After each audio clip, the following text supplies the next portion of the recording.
Hey everyone, how are you? I actually just watched the whole John Fetterman Dr. Oz debate in Pennsylvania.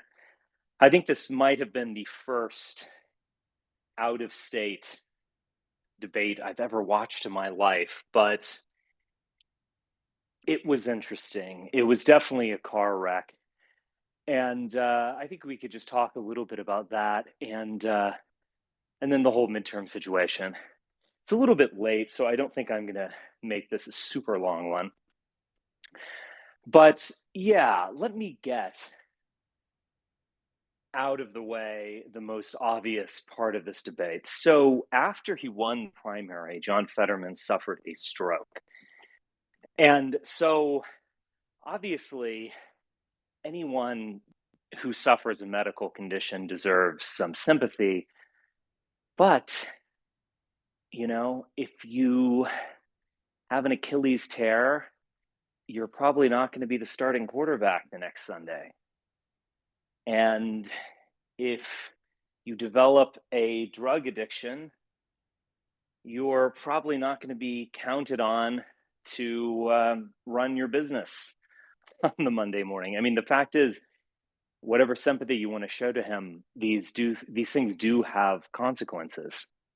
Now, you could argue that he could use all of that to his advantage and draw sympathy and present himself as a kind of gentle and impaired man who's still fighting forward despite all the odds. That probably would have been possible. But um, I have to say, the whole thing just struck me as a complete disaster for his side. And there were a couple of things that Oz did that I see people picking up on Twitter, but I really don't think those will go very far. I think what's going to go far is the fact that John Fetterman could not complete a coherent grammatical sentence. And that was just a fact. After I watched the debate, I actually went back and looked at Fetterman debating in the Democratic primary. He was actually facing someone I'd never heard of, and then this other politician I think I have heard of named Connor Lamb, who seemed to be, at least aesthetically speaking, a centrist Democrat type. And Fetterman, though he wasn't nearly this bad, the fact is he's not particularly articulate. And he does have a very strong, let's say lumpen troll vibe. That is someone who just doesn't get it. And what I found so remarkable at Fetterman is that he actually comes from a good family. And one of the knocks that Dr. Oz had on him was that his family was paying his way and supporting him and so on. Well, okay, fair enough. But, I guess when someone comes from wealth, there's just a little bit of an expectation for them to live up to the privilege. And I don't know if this is a matter of him slumming in the sense of trying to make himself more prolish than he actually is, or if, uh, you shake a family tree and a rotten apple drops off, that he just actually is this gross, for lack of a better word. I'm also aware of the fact that for certain people, being a gross prole is appealing, and that's actually whom they want to have as their representative. And I guess in this sense, representative is a meant quite literally, that is someone who is standing in their place, being them in a way. But I, for one, find that kind of thing extremely problematic. I would find him problematic even if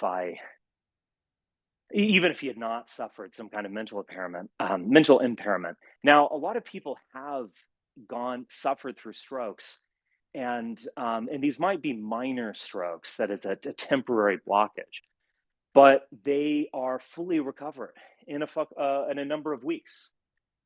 And I have actually known people personally who have suffered through something like this and have recovered. Um, with Fetterman, I mean, I don't really know what to say. There's only so much leeway you can give someone before you say you're just simply not mentally competent. And I guess you could also argue that, well, it doesn't matter. All he has to do is push a button, yay or nay. Fair enough, but that just does kind of present this grotesque vision of what being a senator is, that you aren't mentally competent yourself and you're pushing buttons at the behest of party leadership or something. It's pretty grotesque. The other thing that I was thinking about Oz is that I think Oz missed the boat in the sense that he would be much better as a centrist Democrat, the kind of person that the left wing rails against, and they'll call him, oh, he's just like a Republican, or he's pro business, etc. Because that is Oz's constituency at this point, due to a major demographic realignment in the parties. In some ways, what Fetterman represents as, part of the lumpen proletariat is actually, as a person, not necessarily in terms of his policy, is better suited to MAGA or the GOP. And what Oz represents in the sense of a aspirational immigrant, you could say, and a Mitt Romney style, excellence in middle management. He kind of represents where the Democratic Party is headed.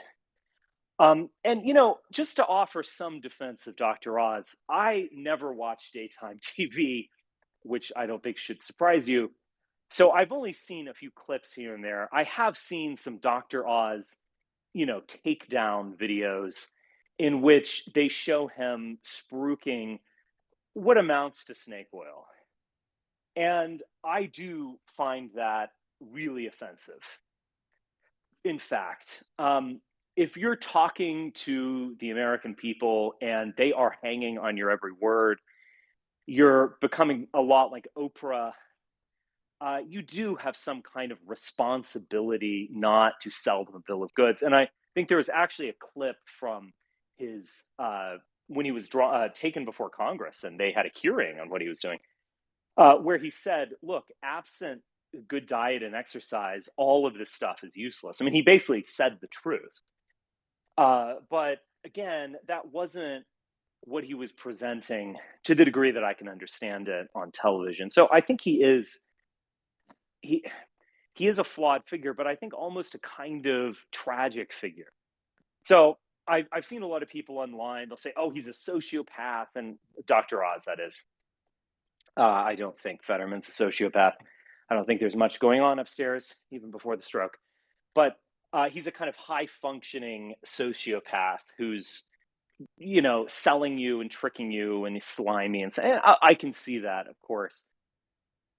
That being said, I looked up Dr. Oz on Amazon.com, and I did this after I was actually in town down the way, and I walked into a used bookstore, and they had a book to which Dr. Oz contributed, which I just simply saw by chance, and it was something like Einstein's God, Finding Faith in a Secular Time, or some kind of uh, wishy-washy title like that. And he contributed to it.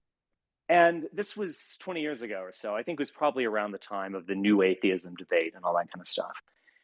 And so what I see with him is someone who is a talented surgeon, someone who can present as competent and open-minded and tough but friendly and holds people to account. What he said about higher education in terms of reducing the massive bureaucracy, and that's not actually improving education for everyone, that is obviously true.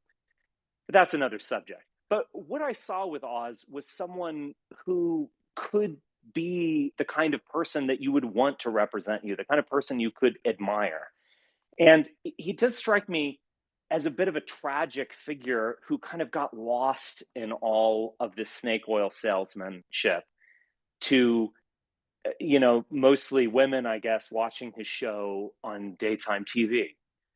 And maybe I am giving him far too much credit. That's fair. Maybe he is a slimy sociopath, but uh, you know, I can only speak to my perspective. But my general point is that there's some there with Oz where I don't really think there's anything there with Fetterman. And Oz kind of missed his boat. He got the Trump endorsement because what do you have? Two reality stars who are bringing entertainment quality and just the force of personality to politics, and that we're headed in that direction in this kind of, uh, you know, simulation, Baudrillardian universe that we're entering in. I get that. But it actually didn't work. And all of the force of his personality and his daytime TV fame has actually been a detriment to his campaign. And he would have been better off if he had avoided Trump. He's now basically avoiding him. He's not up there as a Trump candidate. He's not up there as an America First guy. He's not talking about the election. He's not doing any of that. And if he had just presented himself as a centrist Democrat, I think he would have been better off. And I think that's actually where he should be. That's who he is, much more than any kind of Trumpian. Um, so anyway, those are my basic thoughts. But I have to say, I am not, I am not unique in the slightest bit saying this, but just watching a complete train wreck. I think with Fetterman, it's an issue of not really having a lot going on upstairs and then suffering this impairment and just losing it. Where I not only was his grammar and syntax completely off. It wasn't just a matter of what did he say? I might mix and match or swish together a few words or something like that. It was someone who had lost his ability to functionally speak English.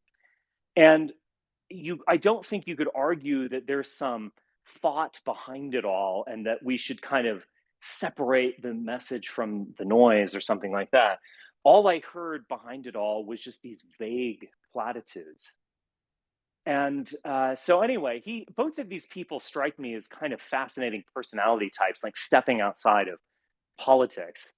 Oz as the aspirational, though highly competent, surgeon, and Fetterman as the someone who actually comes from a good background, should be educated and cultured, but just strikes me as a full representation of what Karl Marx referred to as the lumpen proletariat. That is, in Marx's mind, the proletariat that cannot ever be a subject of history, that are just goofy and vulgar, and reminds me a lot more of the MAGA type personality, to be honest. Anyway, those were just my thoughts. I'll add. And so, anyway, if you want to talk, just request and I will let you in.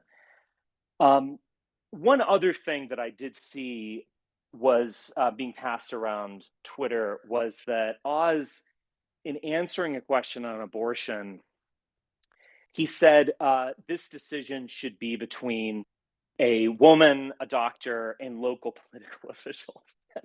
And I actually kind of agree with the shrill liberals who are like, "What the fuck?" The idea that you want, your town mayor or some, other goofball making decisions on abortion is pretty, let's just say, not desirable. I think what he's doing is basically just kind of splitting the difference. I mean, the one of the Republican lines is we should have a national ban on abortion, maybe even a total ban. Let's call that the Mike Pence line. And then there's the other line, which is pretty much very similar to that. The only difference is they want a 15-week ban. So that's kind of the Lindsey Graham position. I think a lot of the other GOP politicians who are kind of dealing with this want to have this line of, well, we can have local control. And this was what was promised in Alito's missive. we can have local control. We can figure this out for ourselves, and California won't look like Alabama, et cetera, et cetera. I think he was halfway following that line, which is kind of trying to be all things to all people, basically. But look, let's be honest. You know who Dr. Oz is. There's no way that he is pro-life. I mean, I think he's, and most physicians. I mean, it's interesting. Roe v. Wade decision was actually written in consultation with doctors, and in many ways, it was motivated by doctors wanting to cover their asses, you could say, but I think having a kind of like reasonable removal of any kind of liability for things. So most physicians, the professional class, none of them are actually pro-life, and I don't think Oz is. And at least from what I could tell, he was moving away from Trump, and basically didn't describe himself as a Trump Republican. Said, "Oh, I'll just support whoever wins the nomination." I don't think that he would vote on behalf of an abortion ban, although, of course, I might be wrong. Anyway, those are just some of my thoughts. If you guys would like to jump in, you can. All right, Ivan, my man, you're up first.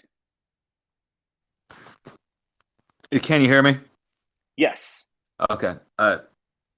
Yeah, I only watched Fetterman's opening line or opening statement, and Yeah. that's all I could watch. I mean, it was like I was embarrassed for the guy and I had to turn it off.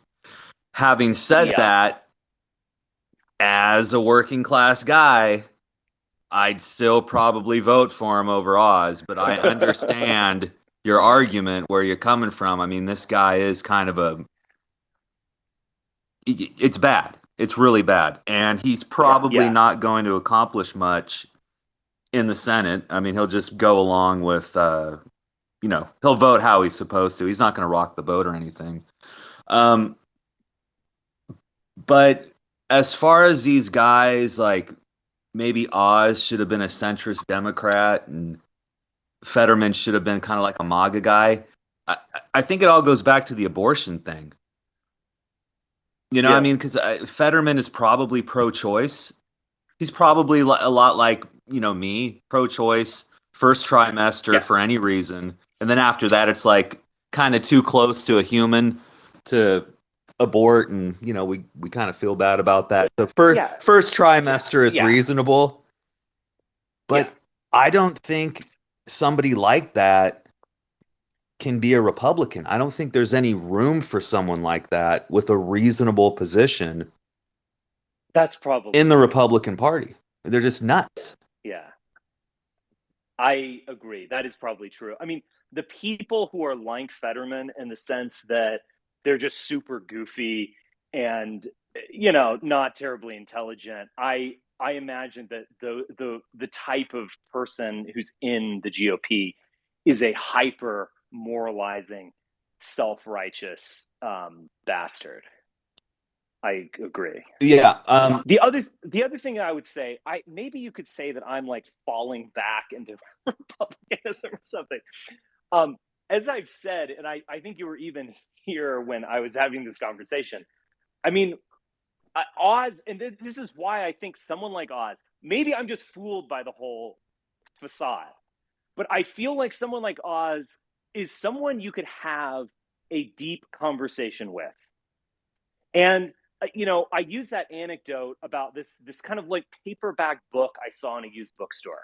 There was like Einstein's God. It's Dr. Oz and his way of reconciling faith, reconciling God's ways towards man, etc. Whatever. I might kind of like cringe a little at that type of book, but I would defend it. At the very least, you have someone who, in an open-minded, serious manner, is actually talking about really serious issues and trying to contribute something to the discussion. And like if you're and to go back to what I was saying before, like if you are going to put forth any sort of policy idea or radical philosophical idea or game changing thing like UBI or whatever. There is one single place where that is possible, and that is the Democratic Party. That you will have no hearing among the GOP. They don't want to hear it. They don't want to listen to it. They just have this like stubborn, close-minded, um, aggressively stupid attitude. And so that's why I think a lot of times I'll just judge people like would I know this sounds I guess a bit like the would you like to have a beer with your president or whatever. Well, okay, this is my version of that. Would you actually sit down with this person and discuss a serious topic and maybe learn something? Or at the very least, would they listen to you? That's kind of how I judge people. And it really is the difference. I mean, I think IQ in this sense is a bit overrated because there are a ton of like super, technical people who are just annoying as hell. But just someone who has just like a general, he can countenance something like this. And I do think Oz is like that. So maybe I just have this kind of, I don't know, like residual like of the man. But if you guys think I'm falling for an obvious sociopath, then you can let me know because I might be. Well, hey, Richard, last night I was watching the debate between Gavin Newsom and his Republican opponent for the governorship of California. Yeah, I And bet Gavin Newsom just wiped the floor with the guy. did you watch it? I didn't actually. Okay, he did really well. He's a great speaker. Yeah. I could definitely see him as president. His opponent was a typical Republican. He voted no on everything. More cops he voted no on. Fentanyl task force no. Homeless Wow. no. Everything was no, no, no, no, no. But he did vote with Gavin Newsom on one thing, and I started cracking up when they talked about it. He voted yes, this Republican, on a reparations task force. So I mean, it's just unbelievable how whooped these Republicans are. I mean, What it's is his no one. name? His name is Dahl, Oh, okay. Dahle. He is from Northern California. He's a state senator. He runs a trucking company. And it was funny Okay. they were talking about unions. And Yeah. Dahl goes, "Well, we don't need unions. I have a great relationship with my workers." And I'm like, "Okay, buddy." But this is just everything was a no except that reparations task force. And then Dolly went on to talk about how he supported. There was a big story in California in Santa Monica years back. A black family had had some land taken from them or something, and so the state of California gave them back this beachfront property. Oh, I remember And reading that, about that. yeah, and this was like the only thing this Republican supported was he was proud to support that, but everything else that could have helped, you know, maybe some dudes like me, nah. I Yeah, voted exactly. against that. So, like I said, to me, I'm Democrat all the way down. I don't care how progressive they are. I just I just want to get rid of the Republicans. So I'm for Fetterman, even though the dude is probably unfit to serve. I'd still vote for him. I really do get your perspective. All right. Thank you as always. All right. Asamu Shimomura. Hi. Yeah, Hey. just call me Steve. Okay, Steve. All right. I don't know. I think people are significantly overplaying what happened at the debate when it comes to Oz's gaffes. It's more of like a defensive mechanism in a sort of way because he did commit to voting against Lindsey Graham's abortion ban during the debate. Did he not? Oz? Yeah, that was one. Yeah. It's funny. He avoided just saying yes or no for some reason, but he basically did. He basically said, "I don't think we should have any restriction on the federal level. So that effectively means yes. Although I think he didn't want to just like, you know, lay it out. I wouldn't really read too much into it. I think he's just some moderate guy that just happened to get an endorsement because of, pretty like let, let's face it, Trump has a very sort of personalistic conception when it comes to a lot of his endorsements. Sometimes it's a game of just being ahead in the polls. Sometimes it's just him personally liking you. Sometimes it's his friends personally liking you. It's a bit of a Yeah. crowd, but 9 times out of 10, ideology doesn't really matter in these Well, sort. I think actually it might be bigger because in some ways Trump in this endorsement at least, and I'm not Mhm, not saying he's doing this in his recent speeches and stuff where he's going mhm, full MAGA, playing to the crowd, being mhm, pretty sadistic, talking about journalists getting raped in prison and all this sorts of mhm, nonsense. mhm, mhm. But Trump, I mean, Trump has been running for president for like 30 years, Yeah. and his one of the things I recently read Maggie Haberman's biography, which is good. Mhm. Not terribly deep, but it's very good. And I think she actually in the introduction she lays out like Trump's personality profile, and I was like, you nailed it in like 500 words. But anyway, what's Mhm. interesting about Trump is that there was this kind of like interregnum period with Trump, Yeah. because he was always a kind of Republican. I'm a businessman, and then he went massively bankrupt and it became implausible. And then in 2000, he was building himself back, and he went to the Reform Party, and his instincts were actually to the center. Yeah. And so he was promoting Oprah as a vice president or running mate or something like this. Yeah. And he actually said these things. I mean, this gets to the whole like David Duke issue where Mhm. he pretended he's like, David Duke, who is this guy? Like, I have no idea. And he actually knew very well who he was. And he equated Buchanan and David Duke. And he's like, well, if these reactionary Nazis want to have the Reform Mhm. Party, I'll leave it to them. So he has weird instincts. I think part of Trump wants to be in your living room. He wants to be like, in some ways, non-political and at the very least, kind of centrist and appealing directly to you, and kind of like a funny, colorful figure. And he achieved that in many ways. Yeah. Um, but he has these other instincts, and I think those are Oz's instincts as well. Yeah. And Mhm. but he has these other instincts that came out, I guess, later in his life of getting nasty.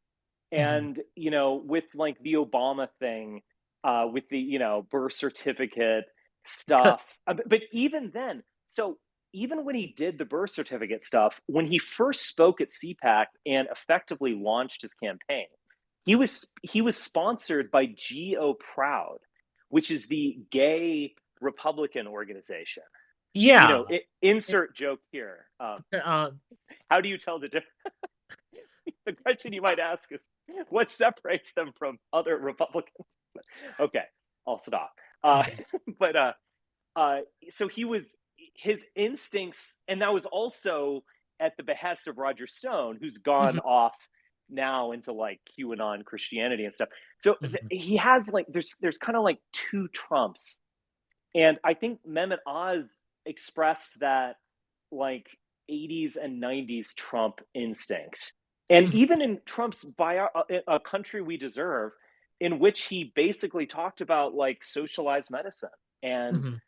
I don't know, he's a funny one. I think now Trump overall is fully gone over to that kind of nasty, let's go rape journalist kind of nonsense. But there still is that like residual Trump who wants to be the colorful, kind of lovably flawed, bombastic jock kind of type who's Yeah. in your living Yeah. room every day. I think that there so obviously you have some experience, within the energy of like 2016, like definitely. Yeah. Once that is pretty underrated is the fact that more or less, Trump ran fairly to the center within the primaries, and that momentum, even though gradually there was sort of like this narrative that happened in 2016 where they painted him as sort of as this like super right wing sort of person, which to his credit he certainly wasn't helping, and Right.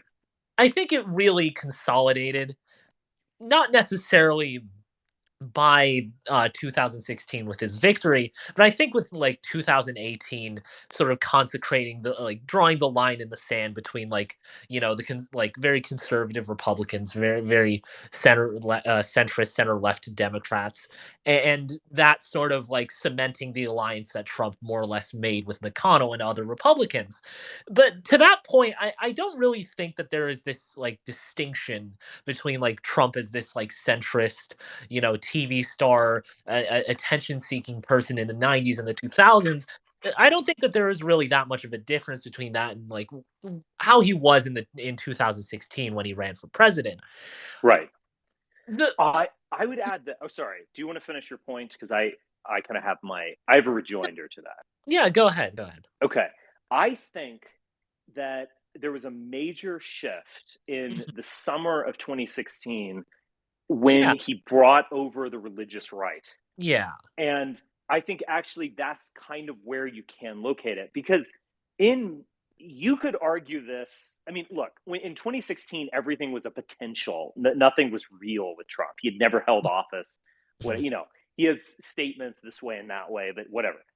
But like, you could even argue that he was like to the left of Hillary Clinton on a Yeah, lot of issues. I mean, yeah.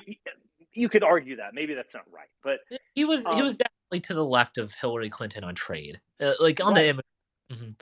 And what's interesting, we forget that George W. Bush. Maybe I'm like reassessing all these people as time goes on. George W. Bush was actually a protectionist. We Yeah, forget this.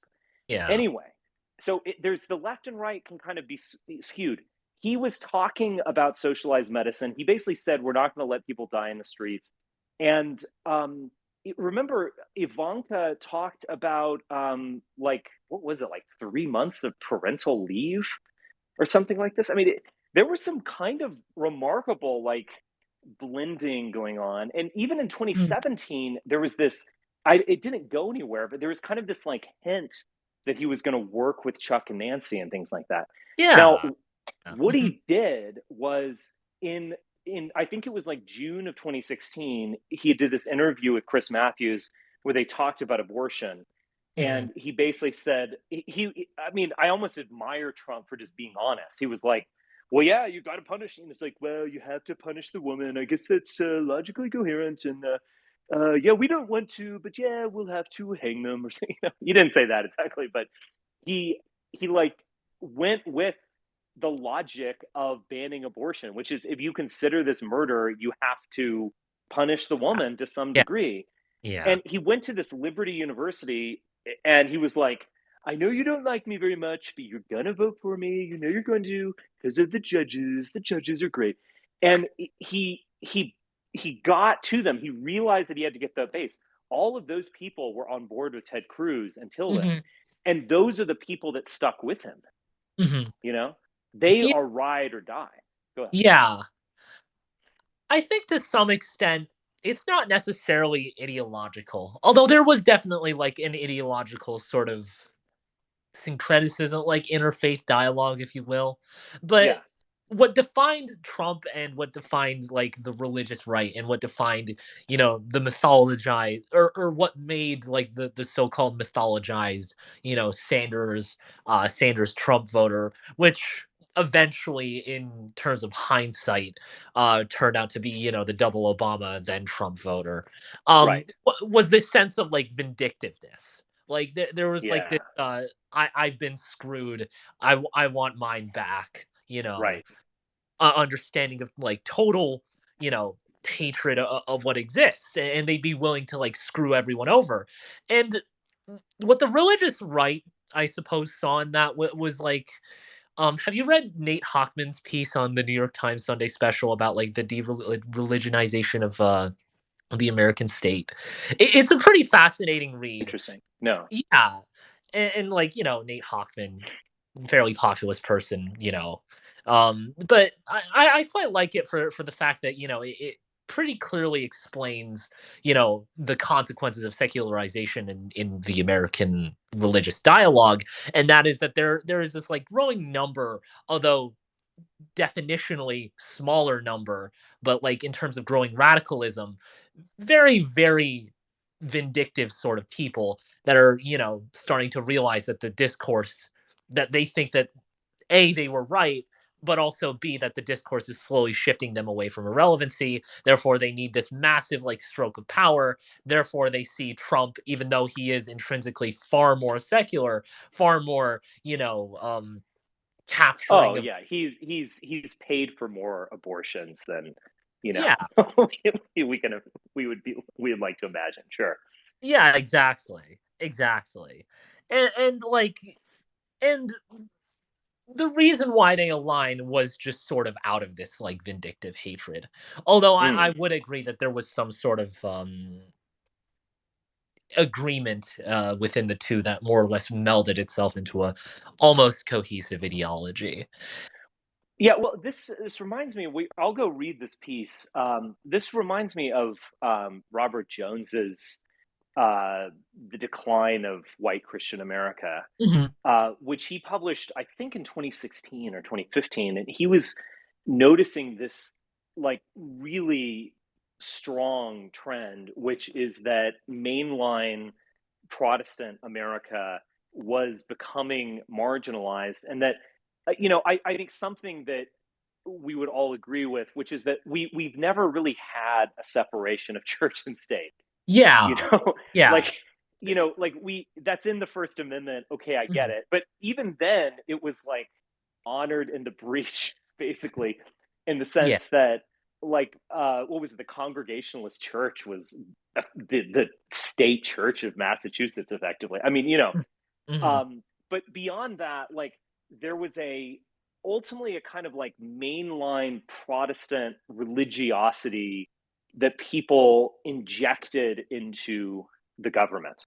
mhm, And so we kind of didn't have to like have smells and bells or like the Pope as president or something, like that. We just kind of assumed that a main a Presbyterian, Episcopalians, Methodists, a mainline Protestantism was dominant. yeah, And now that is not really the case. And so mhm, it's inspiring a sort of reaction where Christians see him as like Constantine or like Cyrus, who was inspired by Yahweh to lead the Jews back to Jerusalem where they could build the second temple, or like mhm, Constantine, who was like a horrible uh, person generally. He what did he do? He committed familicide of multiple kinds? yeah, Anyway, terrible guy, but kind of like he's our guy. He's our son of a yeah, bitch.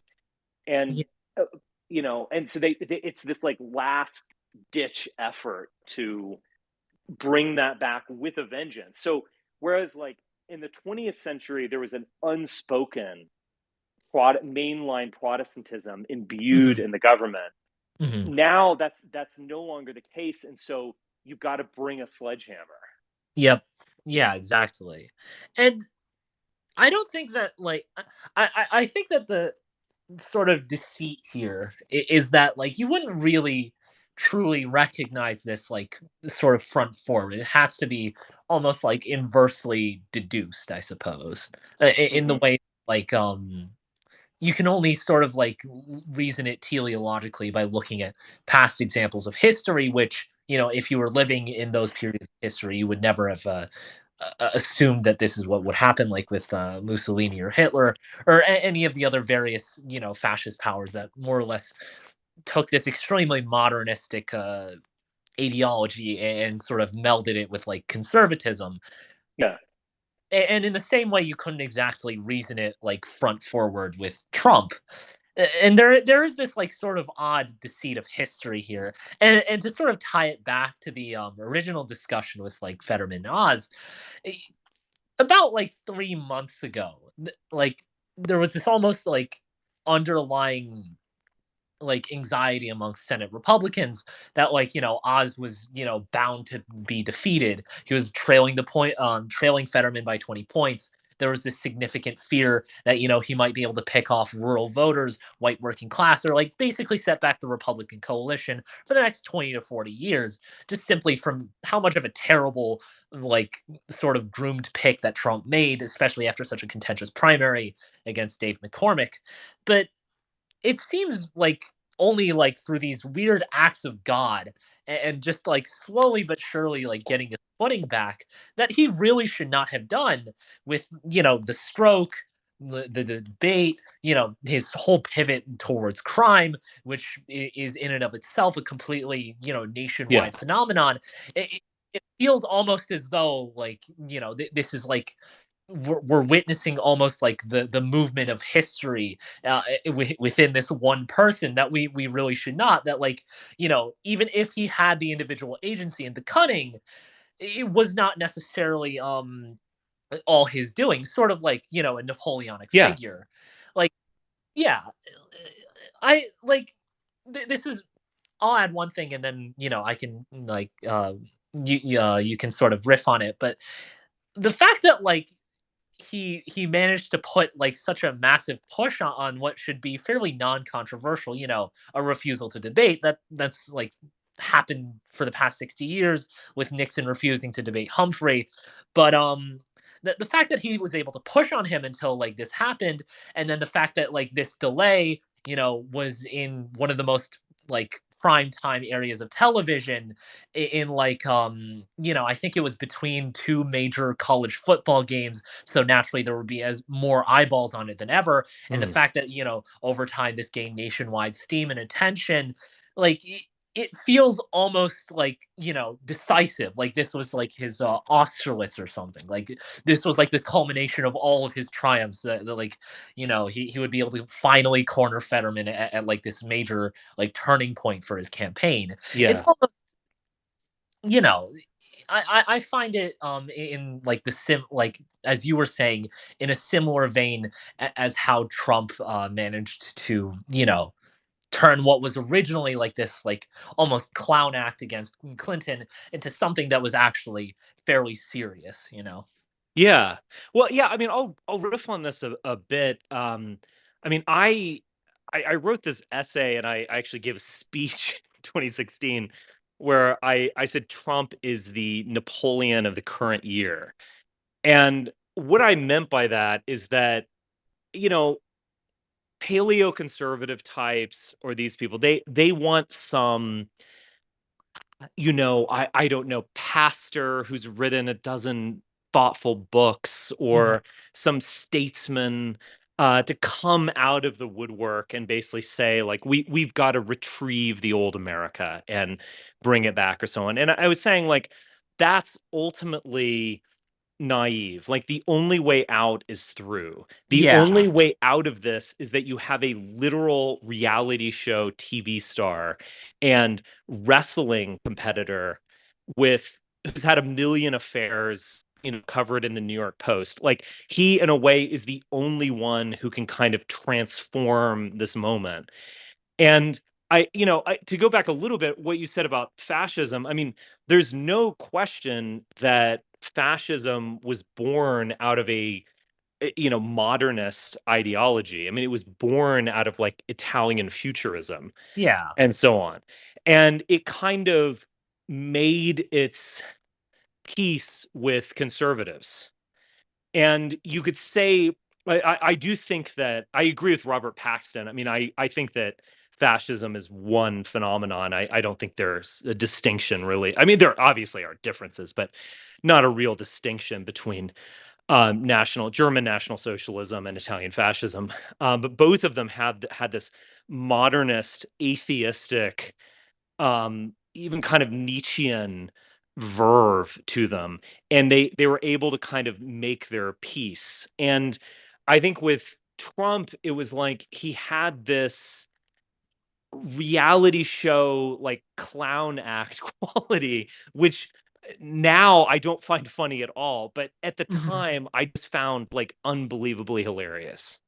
you know, bragging about dick size during a debate. I mean, it was just out of control. And Dionysian and it's kind of like drunken hilarity in a way. And Yeah. but and he was able to kind of make peace with the religious right. Hmm. And that's what has allowed him to have this like sustainable movement. Hmm. Um but I guess people like me, we now find ourselves on the outside looking in of that. And um I mean, I look at MAGA like an anthropologist would look at like a tribe in the Congo or something. I'm just like totally objectively distanced from it. I just have it just I cringe and I just look at it. I just yeah. Um Hmm. but anyway, that's just been my experience. Yeah. Yeah.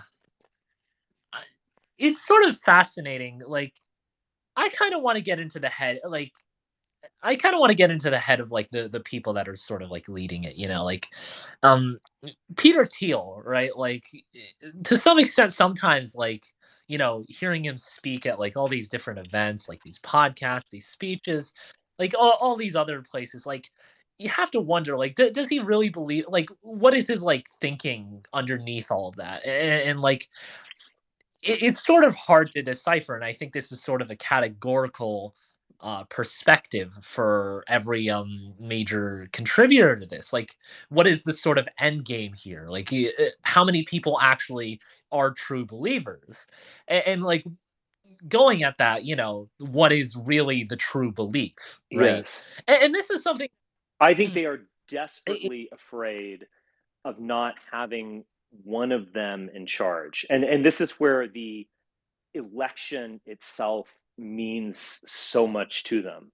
And why I do think yeah, that J6 was actually the beginning of something.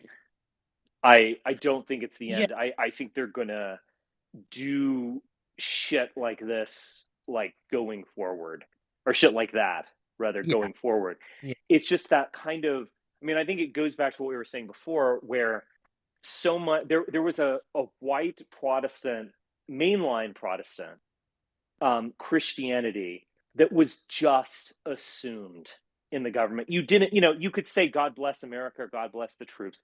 You didn't have to wear anything on your sleeve. It was everyone assumed mhm, that the other guy was also a mainline Protestant. In mhm, some weird way, the person who kind of threw a little bit of a curveball was Jimmy Carter as a kind of evangelical. But anyway, um, and mhm. we've gone away from that. And so now you have to just like vehemently assert it. And I do think that they are there is this kind of terror that they have about someone on the screen in the president's office that isn't like them and that doesn't kind of appeal to them. Um, Yeah, and they will do anything. yeah. I mean, they'll definitely kill to keep that going. I mean, they have the power of the passion of religion, and it's But go ahead. And this sort of like anxieties, I guess, scales. Like, think of the people that hold the cultural or political capital within like the GOP, and like the used car dealer in Omaha, Nebraska, the gas station Yeah, clerk or the gas owner, and some bum place in Chattanooga, Tennessee, or something.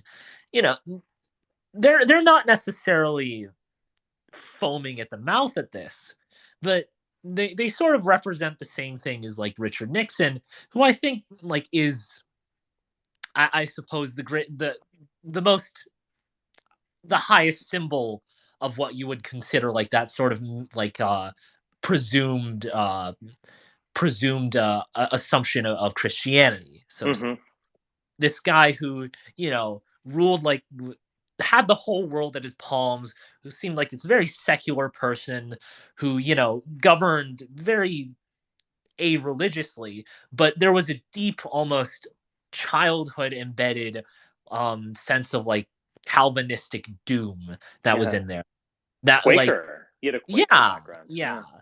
like this very deterministic means of interpretation to such an extent that I think Peter Thiel described this as definitive pessimism, in the sense that Mm. he knew the outcome that the world would experience, and therefore he had to like sort of fight against it in almost like this Jupiterian fashion, and sort of like what Macron intended to do, seeing like the rise of populism in Le Pen, in like, seizing the apparatus of the state and trying to, vest against it. And Yeah. I suppose in like a Hegelian sense, like this secondary approach to this is sort of like this very like rapid understanding of that very same fear, that very same anxiety of like these I suppose underrepresented people, from the gentry elite to like I suppose like white working class person that was screwed over by NAFTA.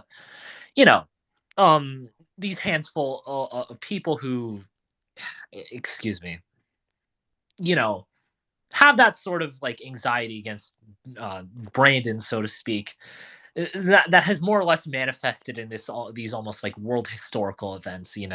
Gas prices, inflation, supply anxiety, which like for the sake of argument, we can say what was could have been, someone else's circumstance, and probably not controllable by Biden in general. No, no, Yeah, definitely yeah, not. exactly. But like the point of that is that it's sort of irrelevant in that the sort of world of disaster has more or less manifested, and it's like creating almost like this like environment where the Republicans can, and in fact do, openly like have this campaign message of like, almost insurgent jihad, like, Yeah. yeah, which is like admittedly what it is. It's like jihad. Mm. So, Spencer, Go so ahead, I Ben. was listening to one of your Yeah. podcasts the other day, right? Uh-huh. And in that you mentioned the recent referendum in Kansas where, the voters voted against the GOP-backed abortion plan and all that. And you said that, this is going to, the discrepancy between the Republican vote in that state and the vote for abortion in that state uh, kind of suggests that there is a contingency of Republican voters who you theorized were, more suburban and wealthier, who were going to break away from the Republican Party and join the Democrats. Uh, Right. yeah. Well, actually, this like phenomenon of Republican voters voting against their own party's policies is actually a very old phenomenon. There actually was referendums back in 2011 in states like Ohio and Missouri where they, um, they voted against the GOP's plan to enact right to work laws overwhelmingly, even more so than in Kansas. For example, in like Ohio, only like 4 counties voted for what the GOP wanted.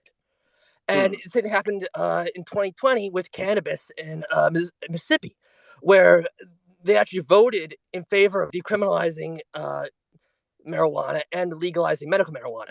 So I don't think this is just a nice late phenomenon, a new phenomenon. This is actually quite old and quite. Yeah, in Uh, 2020, wasn't it in Florida, they voted for a $15 an hour minimum wage or something, and then Trump took the state. There was something like that. yeah, no, I believe it was actually. Yeah, no, there was, but like I said, it even goes back to the Tea Party, and there actually is a profound disconnect between and all Republican voters between the party platform and what they actually want. Mm. People think that when you vote, you're voting for like your ideal sorts of like slate of policies. You vote for the candidate who you want the most policies for, and if that was true, then Democrats would win every election like in an absolute landslide. Right. When Republicans vote, they're not like voting for what they want the best. The vote, it's basically a prayer. They're basically voting, especially when they vote for Republicans, they're praying to like Trump to destroy libtards. They're not actually voting for policy. It's Right. just this reactionary hatred that they have for certain segments of the population that they want to be enacted. It's not, not actually voting for anything, just voting against. And I Right. think that's kind of something that's kind of like underappreciated. Yeah, well, it's negative polarization. I mean, it's Nixon actually got his start in California by he ran against this I'm forgetting her name at the moment, but she was an upper class Episcopalian, and she was a Democrat, and he would put out flyers printed on pink paper, and basically got this very similar to what we see today, this like negative polarization of she is both kind of high class and waspy, but then also she's a secret commie, or at least a pushover to the Soviet Union. So it was basically like negative polarization is what works. That's extremely effective. And actual policy doesn't matter. And, again, for what it's worth, Nixon was actually pretty good when it came to like treating the Soviet Union reasonably in arms control, and then also coming up with a innovative kind of splitting of the communist bloc with the trip to China and so on. But he was actually, if you would describe him, he was actually fairly reasonable towards the Soviet Union. So, but in order to get elected, it was that accusing people of being kind of upper class commies and Yeah, drawing upon hatred. I mean, it's often underappreciated the fact that California used to be the Chud state. It used to be what like Texas was in the 1970s. Yeah, I mean, Goldwater, believe it or not, he actually won in 1964. He won the Republican nomination by winning California against Rockefeller. That's where this whole actually thing came from, and needless to say, Reagan and all that. yeah, sure. Of course, demographic change. So that's why I'm kind of hesitant to say that this blue state, red state. I feel like it's actually gonna be very transient, at least in the over like next 20 years. I don't think that things now set in stone and are gonna like draw a line right across the country saying, here's the Republican, here's Democrats, because just of how historically erratic and how quickly American populations change and move. I mean, Yeah, I mean, what I'm suggesting is that there's going to be we're kind of witnessing a demographic realignment, and it actually is happening. So there's a lot of heady talk amongst, let's call them alt-right types, where they will, for them it's always like May of 2016, and they'll say things like, well, the Republicans are to the left of the Democrats, and like the Republicans are the only ones who would pardon Assange, or the Republicans are the only ones who are anti-war. It's the neoliberal, like this kind of like crystal ball, like Soggy and Jetty or whatever his name, like this kind of fatuous thinking, basically. And they're looking at policy, but I see the parties as representations of class and personality. And in that sense, I do think that there is a demographic revolution occurring. And the Democrats have a kind of high low coalition where the Democrats are, in terms of voting and other things, they are becoming whiter. And so they are going to increasingly win over suburban whites and so on. And the Republicans are actually going to make big waves in terms of the Hispanic population. And that is happening with Trump. I mean, again, I've said this until I'm blue in the face, but Trump won a lower percentage of the white vote than Mitt Romney. And he won a lower percentage in 2020 than he did in 2016. He increased his power among among blacks and Hispanics in both 2016 and 2020. Like, this is the great irony of the Trump movement, which is this guy who announced his campaign talking about Mexican rapists is going to start bringing Hispanics into the GOP. And so I don't think Trump like persuaded them by being so bombastic. I think it's a little bit different. There's a personality profile that he is calling upon, and it is a kind of multiracial working class coalition. That's who he's bringing in. and it's successful. It's the, I guess, to go back to the Fetterman. I mean, I hate to be this harsh, but it kind of is a lumpen prole population. And the Democrats have a kind of high-low alliance, which is very similar to what they had during their heyday in the post-FDR period, where they won over like Southern Democrats and then urban eggheads. And this is the way things are traveling. So again, Bill Clinton won 75% of the white working class in 1992. Donald Trump won 75% of the white working class. That is, and class in here is understood as not having a college degree. So all of those people that actually were Clinton voters, and in 2008 were largely Obama voters. I mean, I forgot the number, but it's many millions of people switched from Obama to Trump in 2016.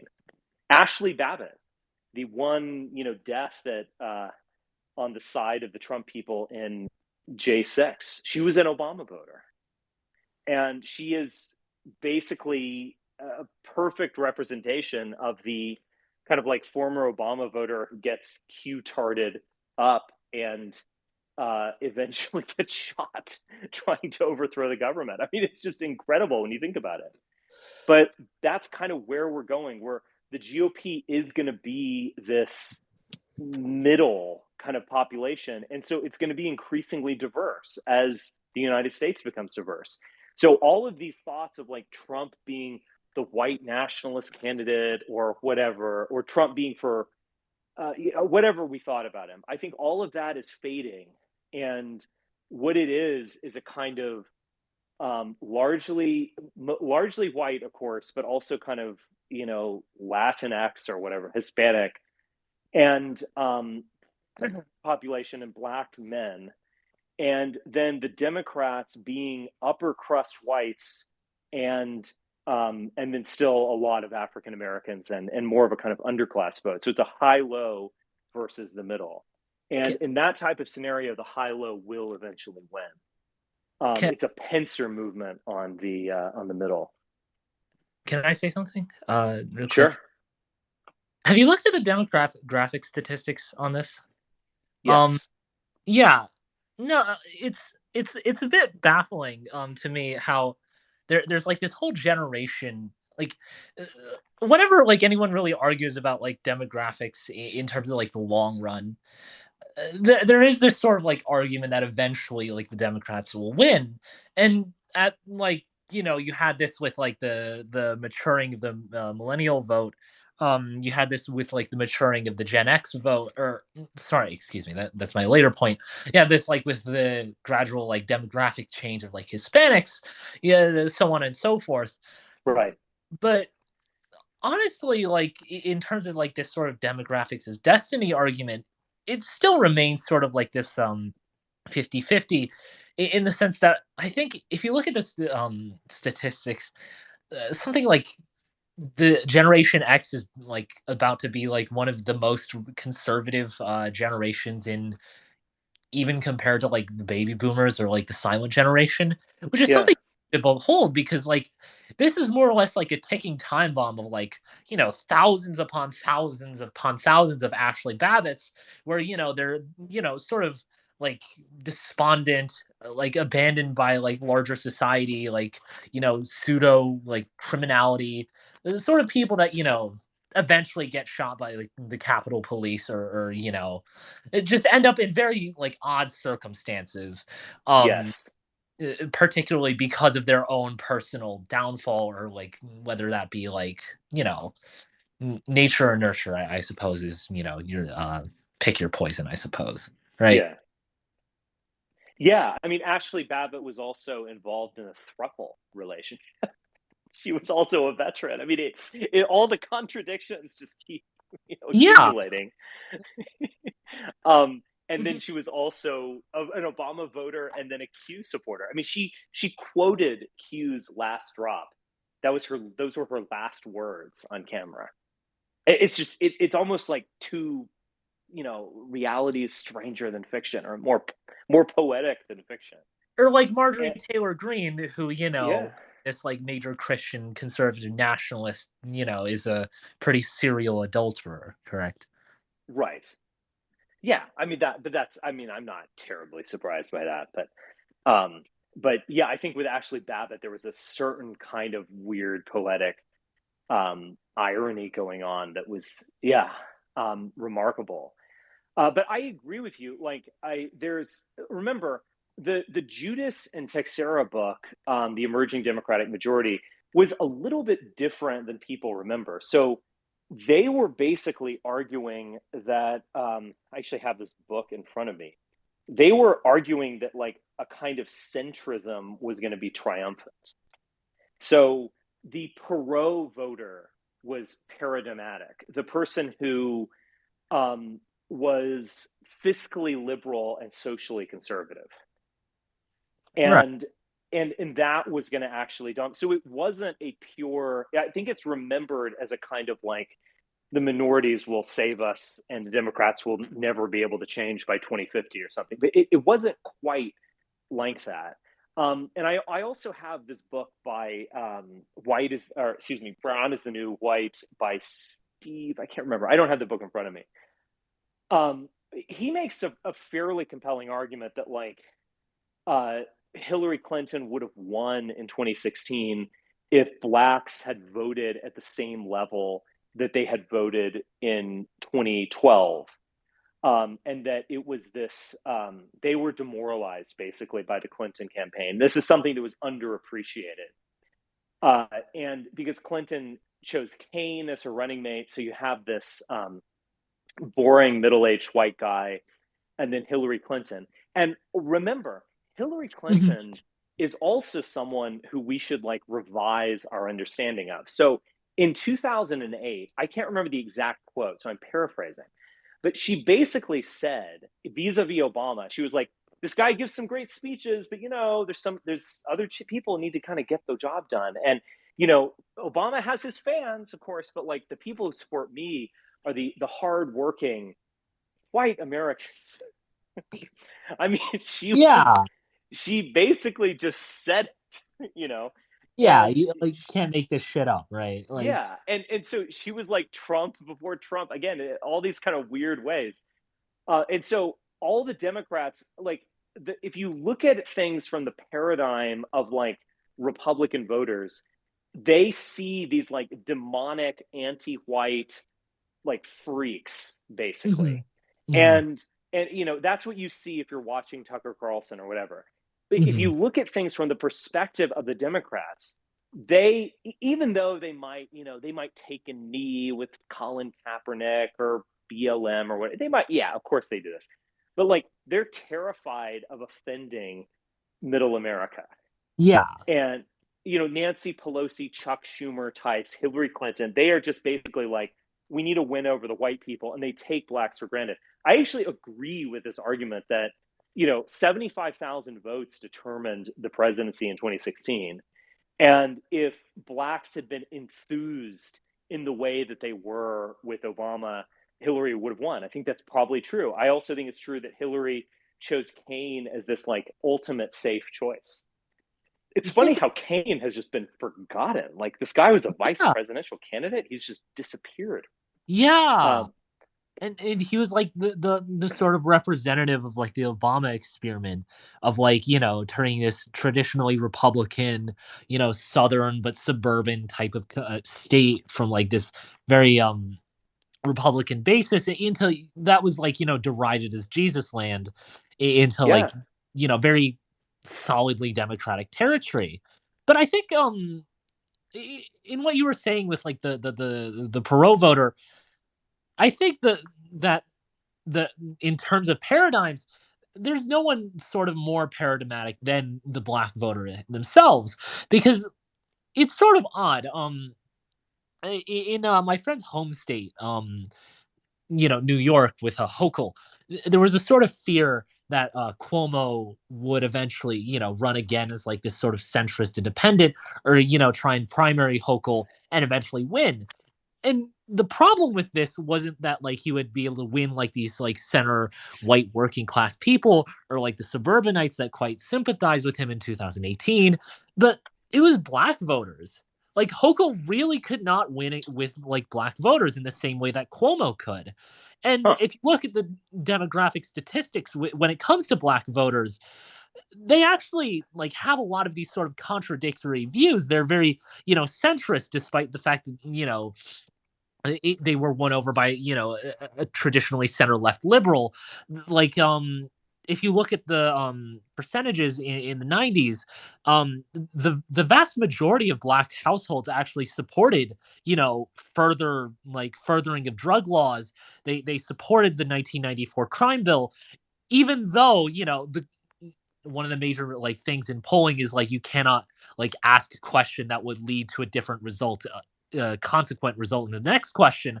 But in this sort of scenario, they asked, knowing that you are literally more likely to be like racially profiled, arrested more, it is going to be more brutal for you than anyone. Would you still support this law? And the vast majority of them said yes. Like Hmm. it's this odd like sort of contradiction of demographics, to which I think speaks to a larger point about how ideology, when it comes to these like ethnic minorities, eh, or like religious ravings from like the MAGA group, doesn't really matter anymore, in the sense that like they just vote for, I suppose, like in some other variable.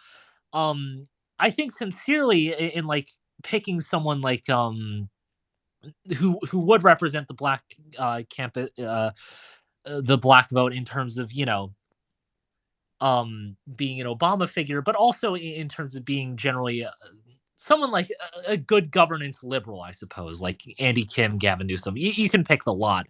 Would also have more or less sealed it for Hillary Clinton, I suppose. Yeah. And I think Yeah. added to. Uh-huh. I also think that like the Youngkin campaign, that whole anti-CRT and anti, transgender for youth stuff, I think that's just like clearly a winning issue. I mean, Yeah, I don't, I think it's obviously like overblown, and it kind of spills over into demonizing teachers and so on. And my personal experience with public school teachers has been very good, in yeah, fact. So, but like just the way that he kind of pitched it, that's just like clearly a winning issue among, I'm sure, like many blacks as yeah. well in Virginia. I mean, who voted for a guy from the military industrial complex? Yeah, and like it was sort of like I suppose hatred of unions, not necessarily teachers. I'm gonna raise teachers' pay, but those darn unions, Right. like they're deciding the curriculum. Um, that I think like a lot of Republicans don't quite understand the nuance. Um, going with this, shit, what was I gonna say? I genuinely forgot. All right, you got me. All right, I'll pass the mic to someone else. I suppose Okay. I've enough. Yeah. Actually, Menander the third. Hi, Richard. Hey. I was just thinking back. Like, I remember back in the day, I would have some like conservative friends who would talk about basically that they need more people like Thomas Sowell into the movement, basically, right? That Right. we could get more like black conservatives and black libertarians. But I just find it kind of funny because, like, we haven't ended up with any Thomas Sowells. Instead, you've ended up with like Candace Owens, Kanye West, and so on. Yeah. It's kind of strange, but I guess it's understandable in a way too, right? Yeah. No, that's actually very true. You haven't ended up with like genuine libertarians and corporate shills. You've ended up with Candace and Kanye, who are kind of like reiterating the alt-right troll wars in this kind of, all that stuff, like white lives matter t-shirts and whatever, and just this kind of like weird anti-Semitism that on the one hand is kind of a casual anti-Semitism, like Jews run Hollywood or whatever. And then on the other hand is this kind of like weird theological kind of thing. That was totally alt-right stuff. And the fact that these African Americans are the ones promoting it is really remarkable. Yeah, it's odd. I mean, at the same time, it's understandable, right? Like, someone like Thomas Sowell, his ideas just seem so dated and bland compared to Yeah. what someone like Kanye West is saying, or someone like Candace Owens, who ha obviously has a lot of appeal, despite how absolutely absurd she might be. Yeah. Yeah, there's no doubt. Um, yeah, it's interesting. I don't obviously watch this stuff too much, but I remember seeing something this past summer where Candace Owens, she had all of these panelists on, and they were just reacting to libs of TikTok videos, basically. Right, right. And it was like John Doyle, and it was people who resembled Nick Fuentes. I think that like Elijah Schaefer or whatever. Like it was these people who kind of like took the very worst aspects of the alt right and then like evaporated any kind of like Richard Spencerism, heady Nietzschean stuff. Just obviously got rid of that. And but then kind of like picked up on the trolling vibe. And that is mainstream now. Like that has won.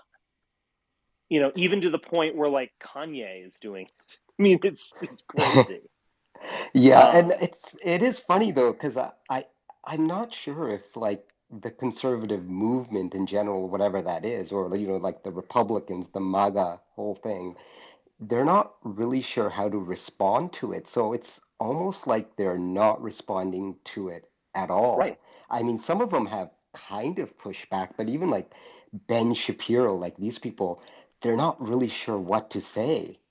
No, because what they're used to is basically reacting to Ilhan Omar saying something about 9/11, and they're being like, oh, look, anti Semitism has reared its head again, this time in the form of the progressive movements who are, paving the way for Hitler, and, Right, right. inherited Hitler's legacy or something. All this just kind of Dinesh D'Souza style nonsense. But now it's coming from them. And yeah, I mean, I definitely think we're going to see more of it. I don't think anyone's going to learn the lesson from Kanye, which is that you lose just millions of dollars immediately if you do this kind of stuff. I think the kind of like dam has broken in the sense of normal people engaging in this kind of goofy, grotesque version of white nationalism. I think that's just we're at the start of it. I think we're going to see more Kanye stuff. Yeah, I think maybe it was Steve Bannon who said that, right? Basically, like fill the air with just like shit, basically. Yeah, And no one knows how to respond to it. And even the left is, of course, they're criticizing Kanye West, but if you actually watch their responses, they're being a bit careful too, because, he's black. So yeah. they're not sure what to really say. And it's just made this whole like kind of awkward, all these awkward interviews going on with him. And yeah, it's just basically filled the air with shit, just indifferent shit. Well, that was Steve Bannon's, like motive. I mean, he said in this notorious statement to Sarah Posner, I believe, which was that Breitbart is the platform for the alt right. What did he mean by that exactly? He didn't exactly mean that they're going to promote Spencerism or something like that. What he meant was that we're going to have a comment section that is totally nuts. It's just going to be 4chan in the comment section, and that we're going to be able to kind of guide this and move the lever just slightly up and down and kind of push that Dionysian energy towards a Republican victory. And even though that didn't work out exactly for Steve Bannon himself, I do think that like that type of vibe is what is going to be is what is going to define conservatism going forward. Like all of this like national conservatism stuff, this is just all like a gloss, like a like rationalization or something of what is actually going on. And it's just this like false kind of phony ideology just like superimposed over a bunch of shitlords. Yeah, it's gonna be funny to watch them try to crawl out of it, because like they may crawl out of it with, someone like Governor DeSantis or something, just basically like a more lukewarm version of Donald Trump, and I'm not sure where the hell they're supposed to go from that. Yeah, I don't think they can win with that.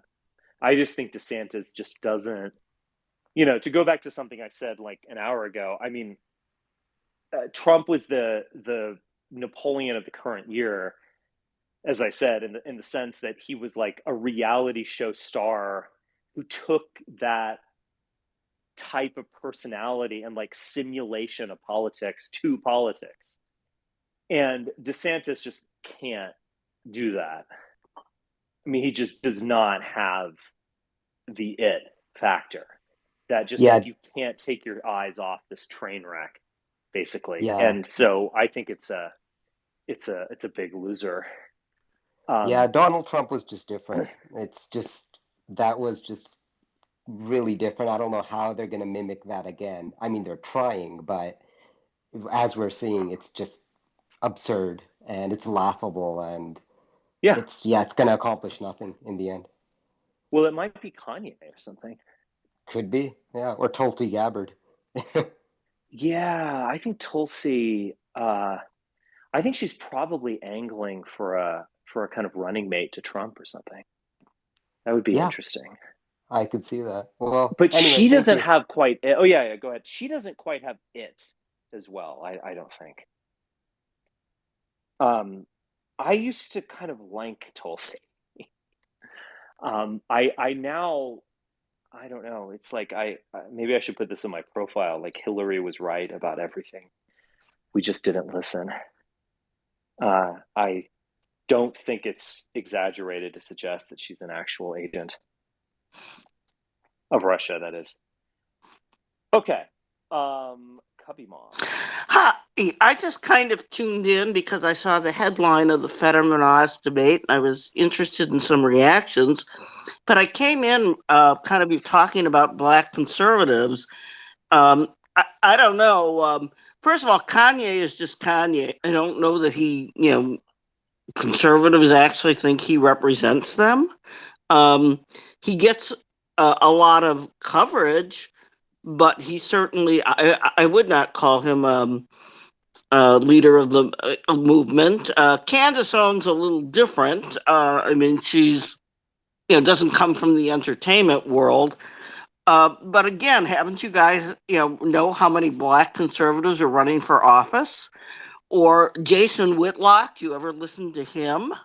He's, I guess, formerly an ESPN host, sportscaster, who is quite conservative, and often is a guest on Tucker Carlson, and he has his writings that he has.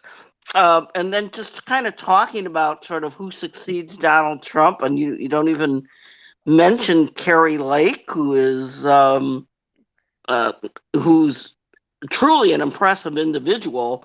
And again, I don't pretend to speak for the conservative movement or anything like that, but it just seems that you're kind of saying, well, it's Kanye West. He's an entertainer who has done some independent thinking from the rest of the entertainment world and has kind of said that.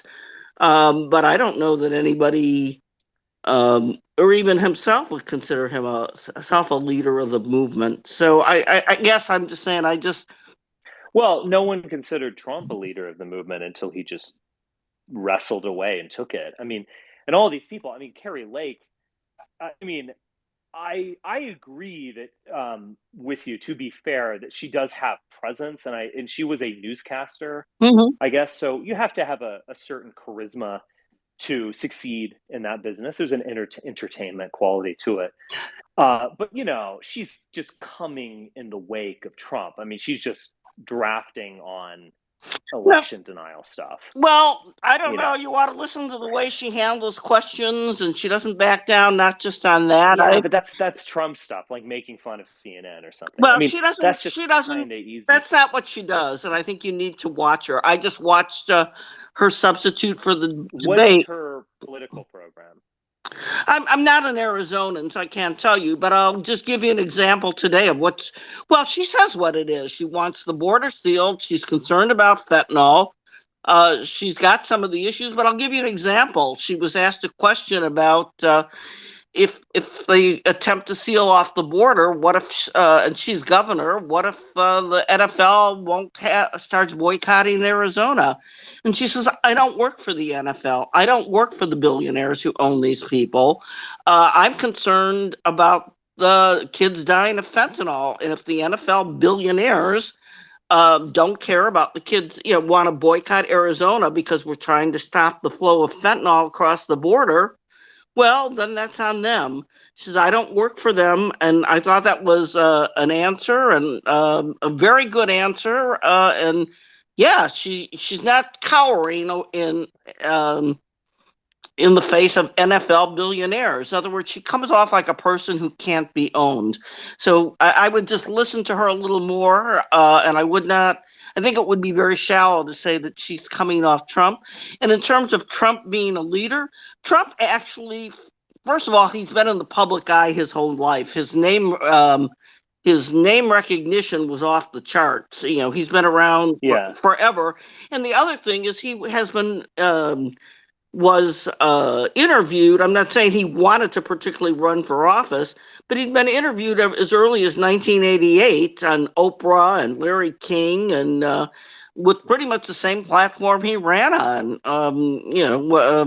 He just thinks we're an international joke, and we are when we have a guy who's president that's essentially, in declining mental acuity. So Right. I'm just saying these things are very real. There are some real issues here.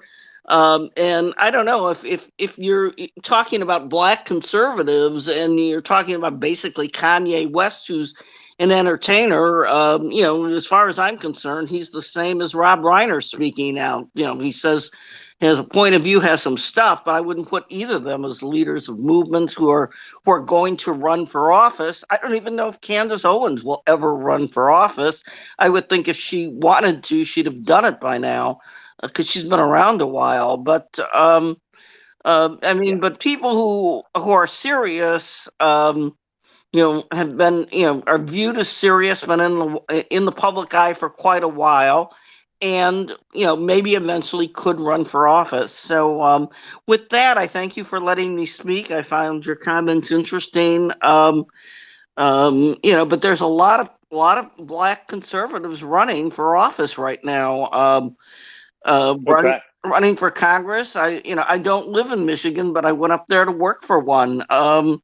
But I can think of two black congressmen. Look at what's her name, Winsome Sears. There's another example. There's the woman in Indiana, Northwest Indiana, a black woman who served in the military. I've been helping out. I'm not from Michigan, but I live in a neighboring state, and I decided just for the fun of it to go knock doors for him. That would be John Gibbs. I think you have John James in I think Eastern Michigan. So I mean, Okay. We got it. Thank you. Thank you for your time. Okay. All right. I am going to head out pretty soon. Internet, if you want to jump in, internet ideology, you want to jump in, that will be it for tonight. Go for it. You have the floor.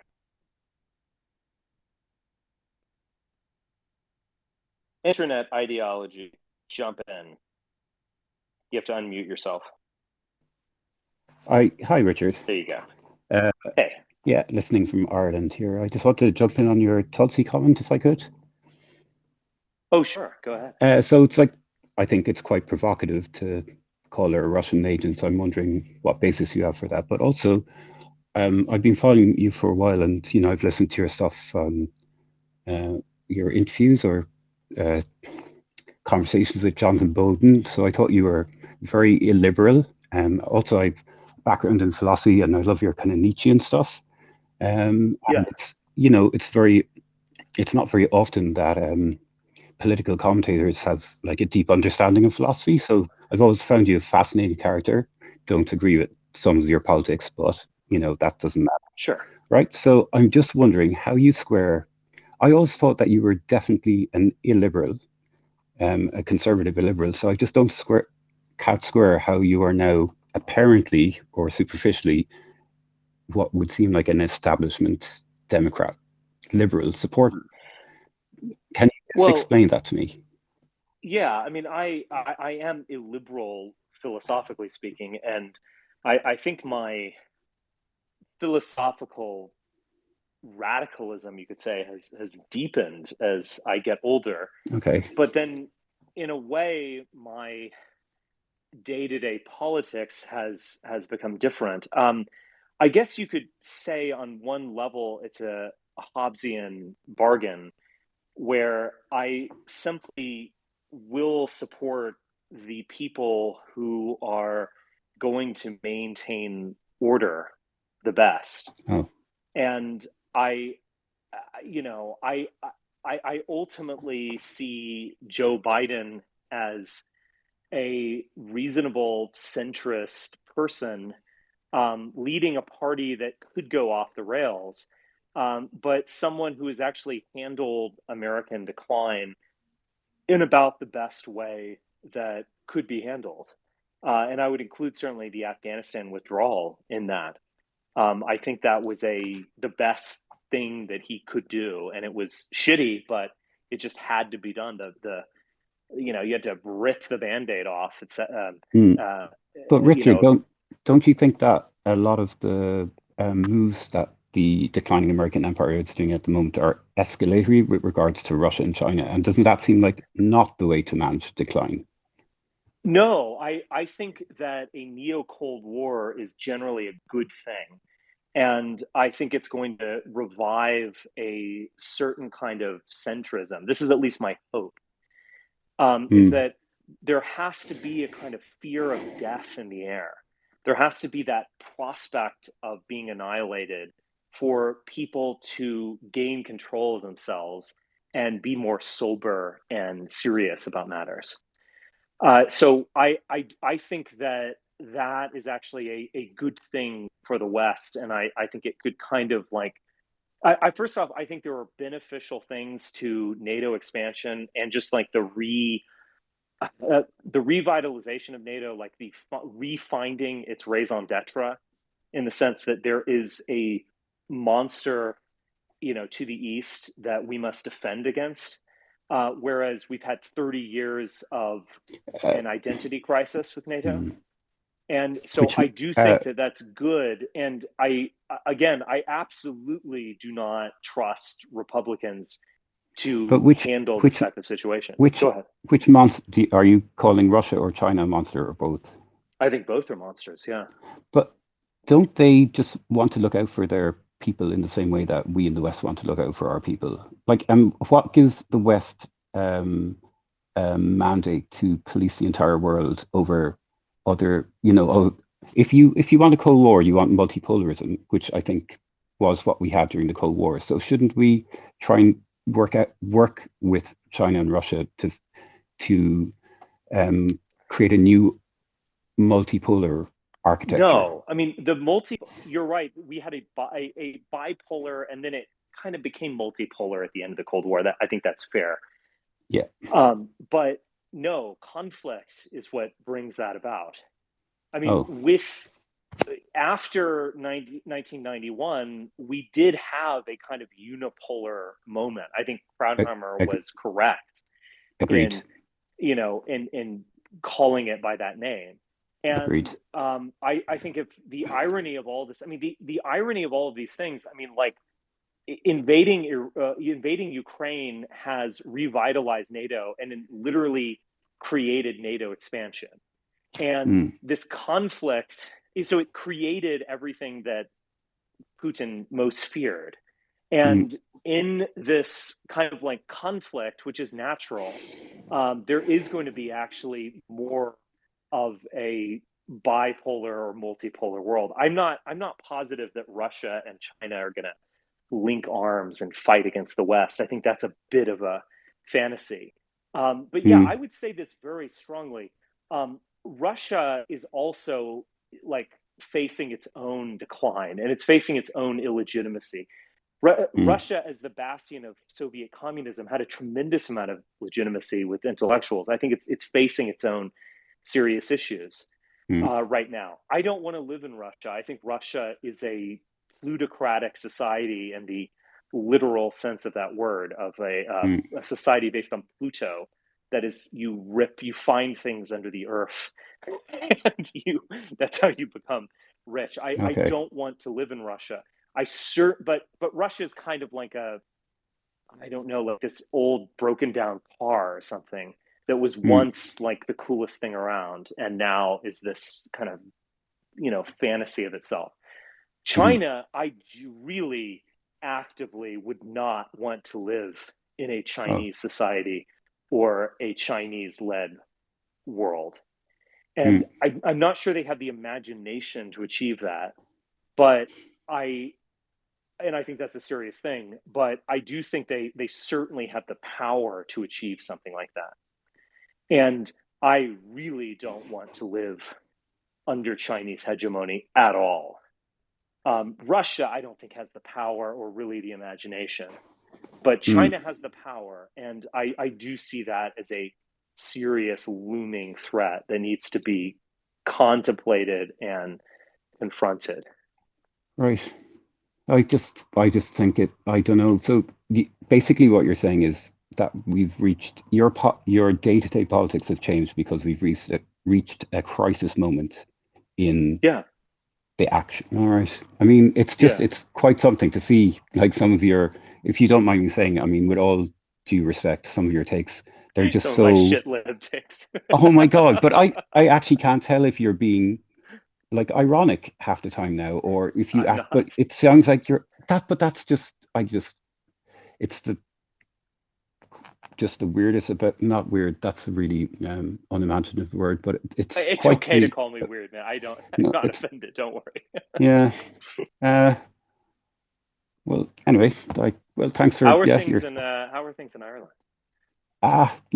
see, I think from the European perspective, like America is not being hit by this conflict the way Europe is. So Yeah. from, if you were talking about the collective West, Europe is, the home of the collective West, and Europe is, uh, I I will admit that I believe that Europe and Russia could have at least been decent trading partners. I don't see Russia and China to be the threat that you do. So I think it's a disaster for Europe, and I think America is sacrificing Europe in pursuit of world. I don't know to say. Do you say hegemony or hegemony? Anyway, Well, you can say either, of course, but I okay. don't think Europe has been the centerpiece of the NATO endeavor. And call me naive, if you will, but I do not think that America wants to sacrifice Europe on an altar in order to kill the monster in the East. And that's not to say that I just don't think we act like, I mean, look at the visceral response that has occurred where Ukraine mattered in a way. And, not to be totally callous or something, but, Yemen just didn't matter. The fact that we were in effect supporting that through Saudis, etc., it's just like, well, yeah, but it's Yemen.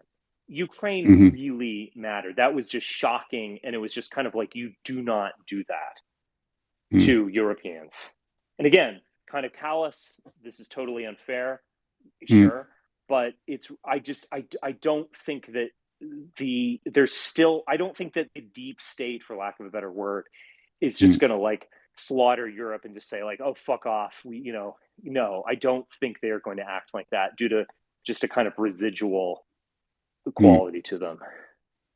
But I mean, the US would never allow an expansionist military alliance encroaching on its sphere, like military sphere of influence. So Russia would never allow that either. So clearly, expanding NATO was going to provoke a military response from Russia someday, right?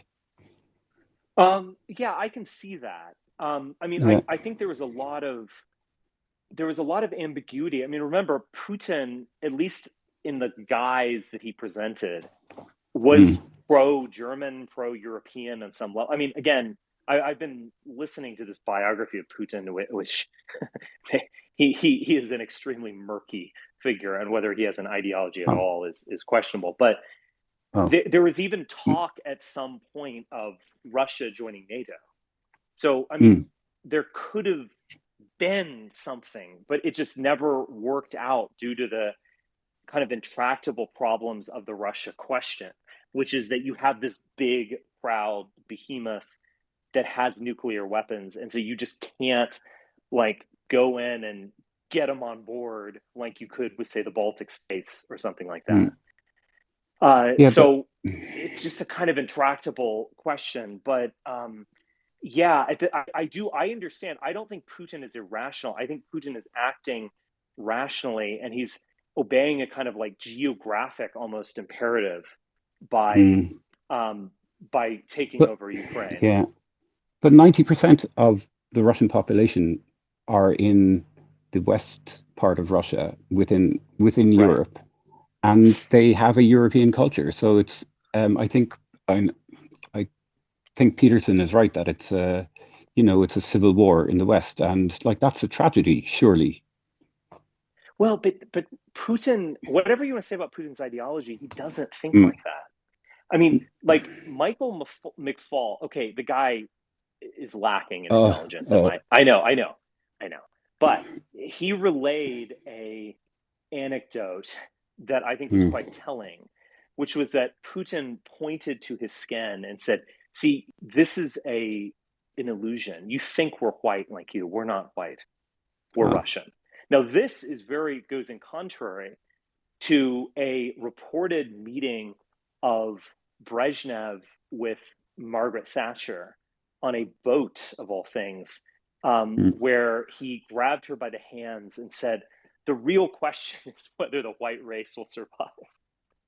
And Maggie Thatcher was supposedly like taken aback because she's like, "Oh, the white race? What does that even mean? There are families and entrepreneurs. There is no race." Like, she was just mm, like, she didn't get it in a way that like the Soviet actually did get it.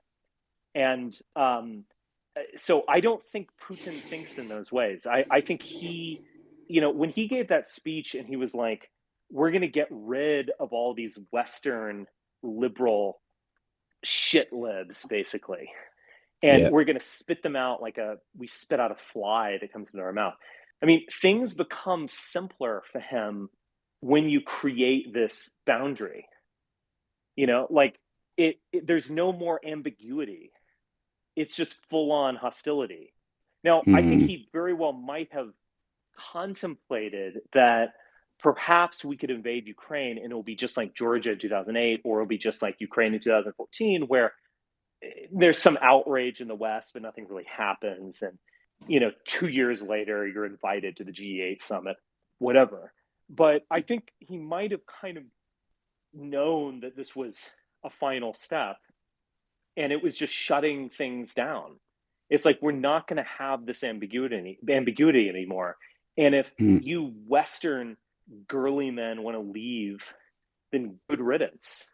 We don't mm, ultimately need you.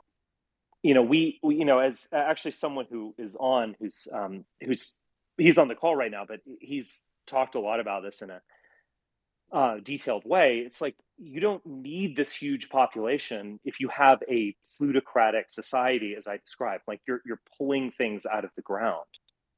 You mm, don't need all of these people, and you don't need this flourishing sector, and you don't need like the not the 1%, but like the 10%.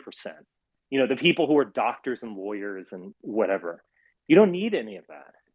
Yeah. And that just brings ambiguity. So I think in some ways he sees a kind of stability in a neo-Cold War. And again, what we know of Putin is that he is horrified. Whether he's a communist or not remains to be seen, or a Marxist or not remains to be seen. Doubtful, in fact. But he No, just, he's not. yeah, he just is horrified by the notion of the Soviet collapse. And this kind of makes it clear and strong, and in a way. Well, I mean, he just appears to be looking out for the interests of Russia, I mean, and his speeches that he's given recently, he's been, I don't think there's been any ambiguity in his speeches. He's said how he apprehends the world. And,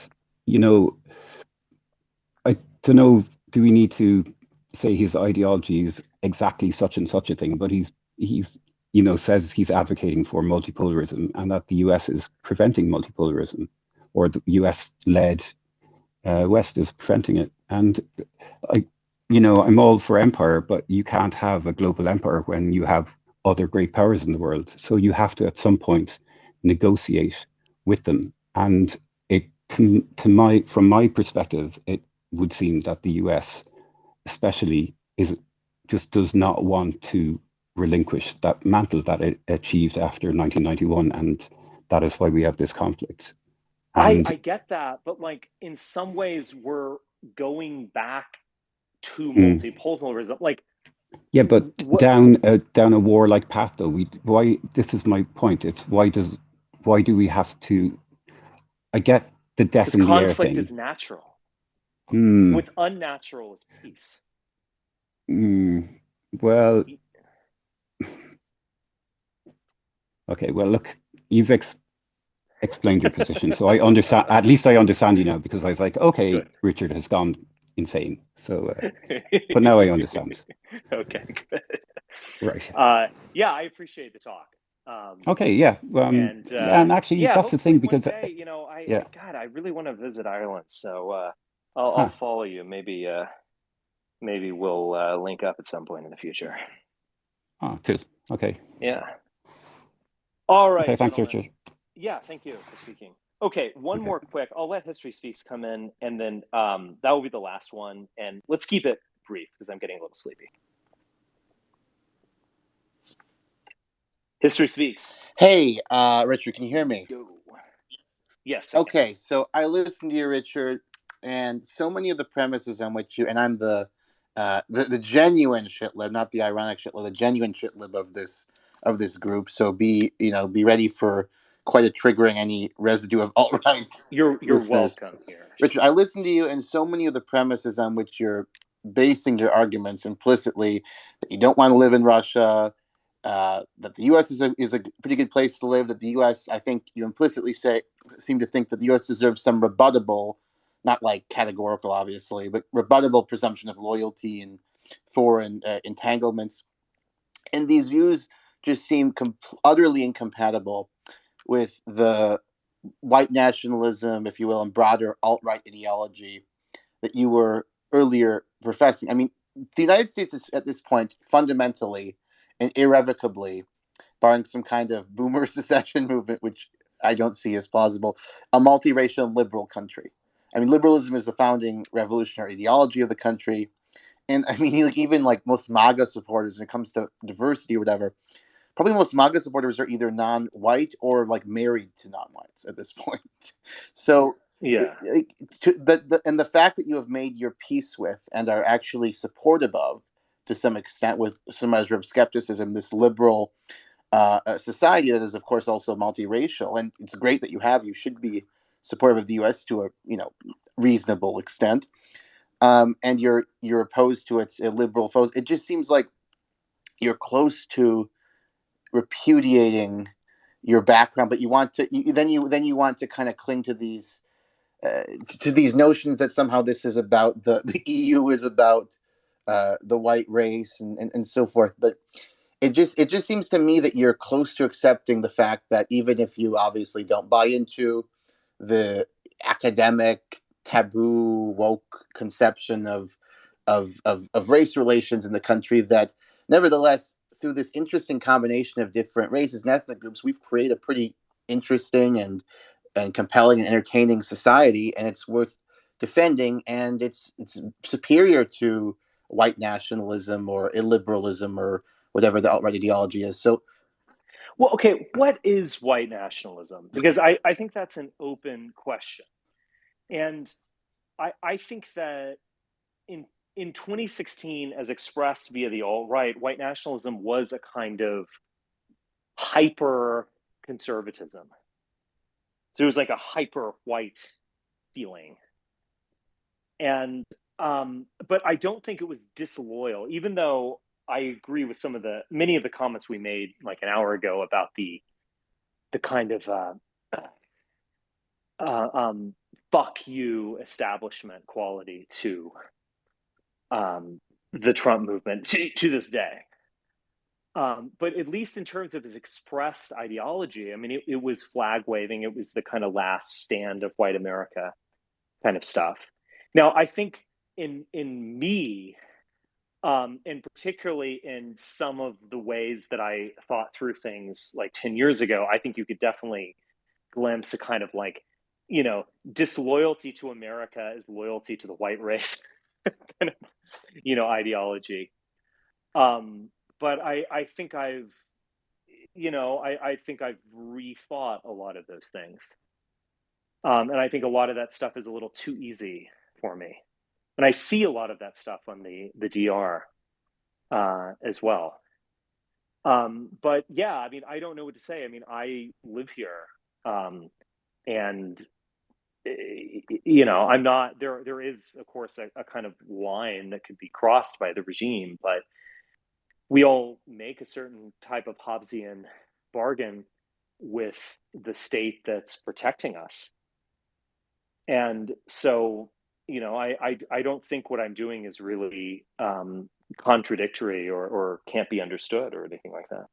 but here's an example of something which I don't hear at all from you anymore. So, 10 years ago, I don't know when this wasn't 10 years ago, 6 years ago, like you had these kind of glib and contemptuous references to sports ball. So Americans, like sports, American football, and so on. And you had this kind of contemptuous reaction to kind of bourgeois and lower middle class, and also kind of universal American cultural interests, whether you're talking about sports or contemporary music and so on. And you don't seem to have this kind of reaction anymore. Like the kind of contempt for the fruits of liberal society. You don't seem to have this. I mean, well, I'm I not think sure football is the fruit of liberal society. Give me a break.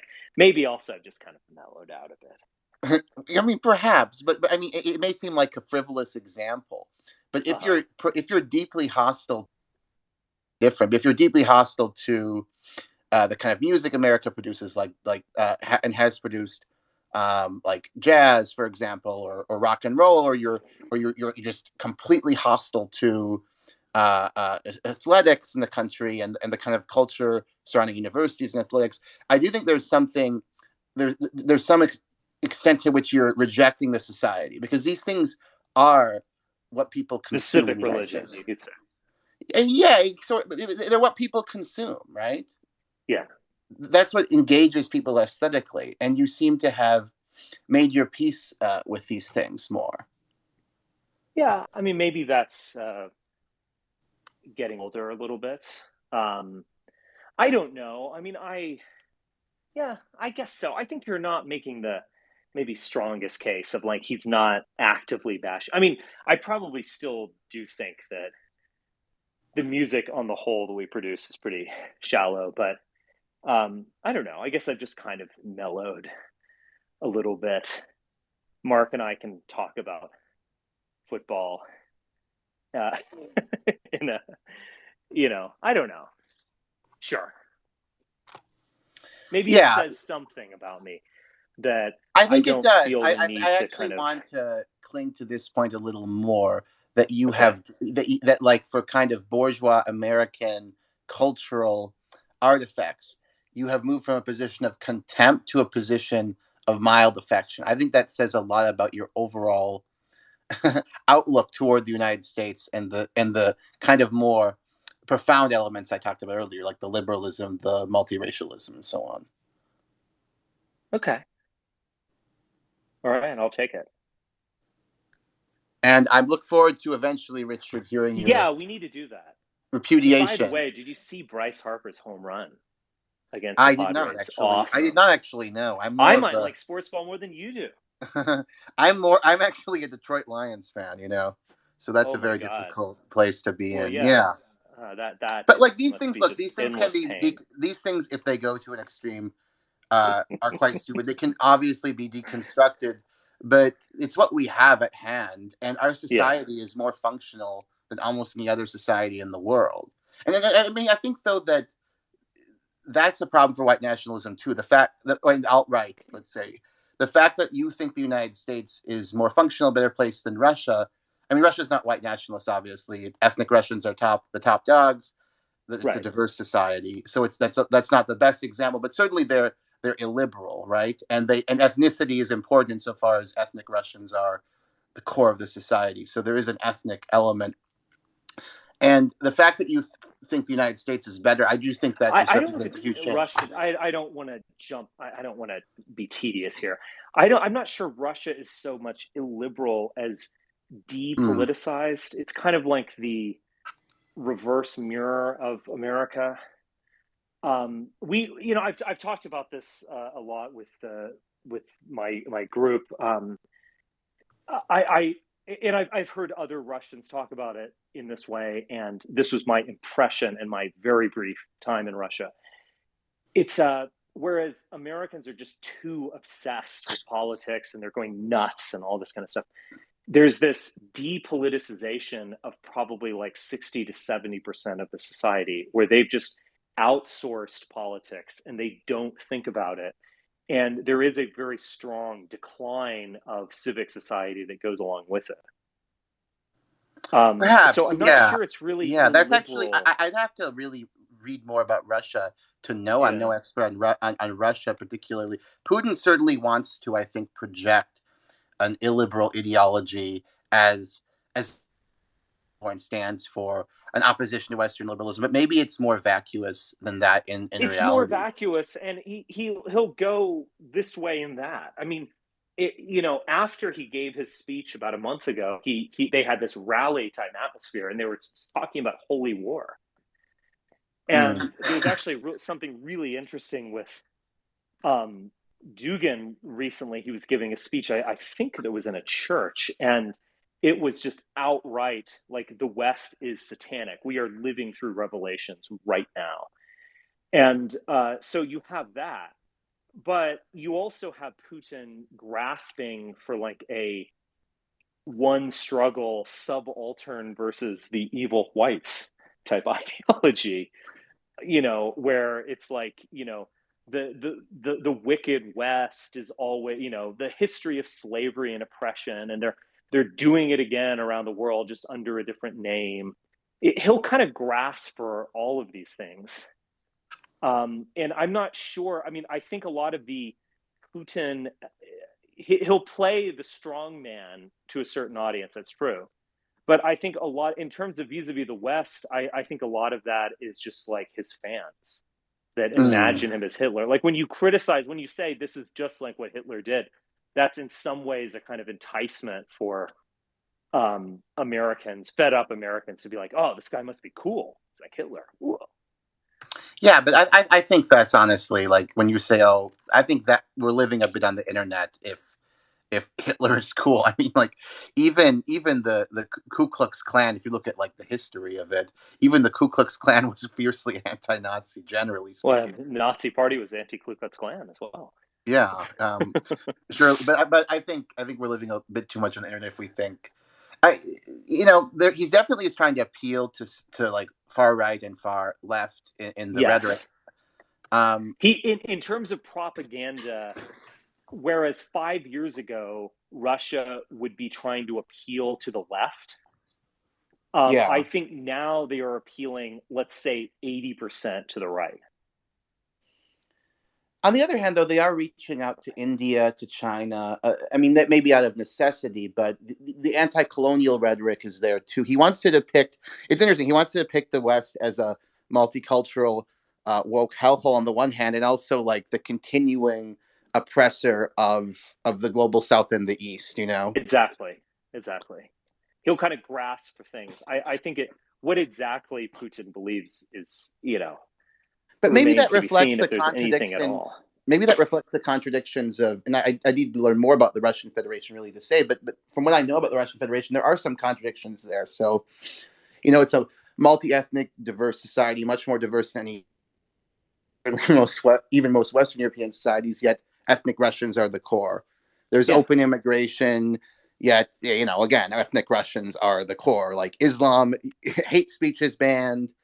Yet ethnic Russians are the core. So maybe these like kind of schizophrenic appeals, and of course the Soviet Union still in some weird way plays a role in Russian nationalism, like certainly the Great Patriotic War, but even I think there's a continuity between the one struggle ideology and latter Soviet propaganda, which was about treating the West as colonizers and white supremacists in a way. You can kind of see that in later Soviet propaganda. I would say less so during, Stalinism in the post-war or something, or Khrushchev, who wanted to, bury the West with amazing productive capacity and so on. yeah, and this So stuff I comes think out there's a of lot of continuity that Putin is personally, connected to. and I I think mean, in Germany, Putin met the residue of the, Red Army faction. I mean, right, he wasn't adverse to reaching out to these types of people. So I think right. it's a bit of a mix. It's a weird mix. And then the ideology of a lot of the apologists, I think, comes out of the late 60s, early 70s, where the left, in reaction to which I think I would agree with them, that the Vietnam War was one of the most horrible things the United States has ever done. Mm-hmm. And we were, trying to impose essentially a puppet state that grew out of French colonialism, French Indochina, on Vietnam. I think imperialism, that as ridiculous as that is for Ukraine, I think that may actually that language, that Chomsky language, may actually have some applicability to the Vietnam era. But out of that comes these out of this era comes these weird anti-American ideologies that make excuse for like atrocities by communist regimes. You had like denial of the Khmer Rouge massacres. Some of these people who denied these are even still writing for like the Gray Zone. I can't remember the guy's name, but Gareth Porter. Yeah, he was a big so like it's interesting how they still seem to resonate with Russia too. These people who come out of this kind of Vietnam era ideology that's anti-American and so forth. Yeah, even though the new left, as it emerged, was not exactly pro-Soviet, but maybe kind of anti-communist, you could say. Yeah. Where you kind of end up being an apologist because you're against the anti-communists. Right. Yeah. I think there's something to that, but I do think the predominant movement of the new left in the late 60s was moving away from the Soviet Union as, the bastion of the future. Interesting. Kind of, but on the other hand, these people do want to make excuses for the atrocities of the North Vietnamese, the atrocities of the Cambodians, so that they are interested in that. I think it's just this, like, kind of in a sense, in the Vietnam era, America kind of lost its its post-war virginity, because even with the Korea War, with anti-war opposition, that was more kind of isolationist than like we're the bad guys, and Vietnam was like, we are actually the bad guys here. Like that's what a lot of people, including elites, it wasn't just like kind of kooky people, it was broad elite sentiment, like Harvard, Yale, they were kicking off the ROTC. So I think, and we've regained a certain kind of innocence. Certainly, the anti-war opposition on the left and then among like paleo conservatives in the Bush era was, we're the baddies, actually. Yeah, because it wasn't. I mean, you heard the kind of soft version of it was like, we should take care of our people here at home. And, you know, from both the left, the paleocons and the liberals would be like, you know, why are we spending trillions of dollars over the Middle East? We should invest in public schools or something like that. And the same you would hear from like Catholic paleoconservatives. But I think the harder version of that was we're the baddies, actually. Like what we're doing is evil. We're killing millions of people. It's Right. terrible. And you kind of you hear a little bit of that. I mean, I do think that America's kind of regained a certain type of innocence in the Ukraine conflict where it does Yeah. become this like we're the goodies And actually. it's And inconceivable that we're bad too. That's just not yeah, plausible. We may be blundering, but we're not murderers, right? We're not acting yeah, immorally. yes. And I think that is interesting. You see a little bit of we're the baddies actually in the Russian apologists who are just like, we provoked this war and Biden's running a proxy war in Ukraine. So Yeah, it's as yeah. if Biden invaded No, Ukraine it's or so something. weird because in the Vietnam era, the people I have sympathy for, as somebody who's read about this subject quite a bit and thinks the anti-war the movement, the view that this was immoral and wrong, not just misguided, was correct. Um, like it's interesting though. I have sympathy for the people who are like, my God, I grew up on John Wayne movies. My dad fought in the Second World War, but this is wrong, and it's like a pained experience. Yeah. Whereas there's others, kind of fringe people like hippies and so on, that are just like luxuriating in the anti-Westernism, anti-American thing, and they're like, yeah, we have this propagandistic excuse to bash the U.S. And I feel like the anti-war people today are more in the second category. Like it's an identity almost, you know? Yeah. And also, what's interesting is that you have like there is a really good article in the Baffler on this guy. He has this Italian. What is his name? Codavilla or something like this. He's basically one of these the Claremontsters type people, and he was he would rage against like the CIA or the people who were involved with the administration of Iraq, but he was extremely pro-war and just felt like the war wasn't being fought hard enough and we need to just nuke them and get out or something. Like it was just this brutal like Right. terror Yeah. war type mentality.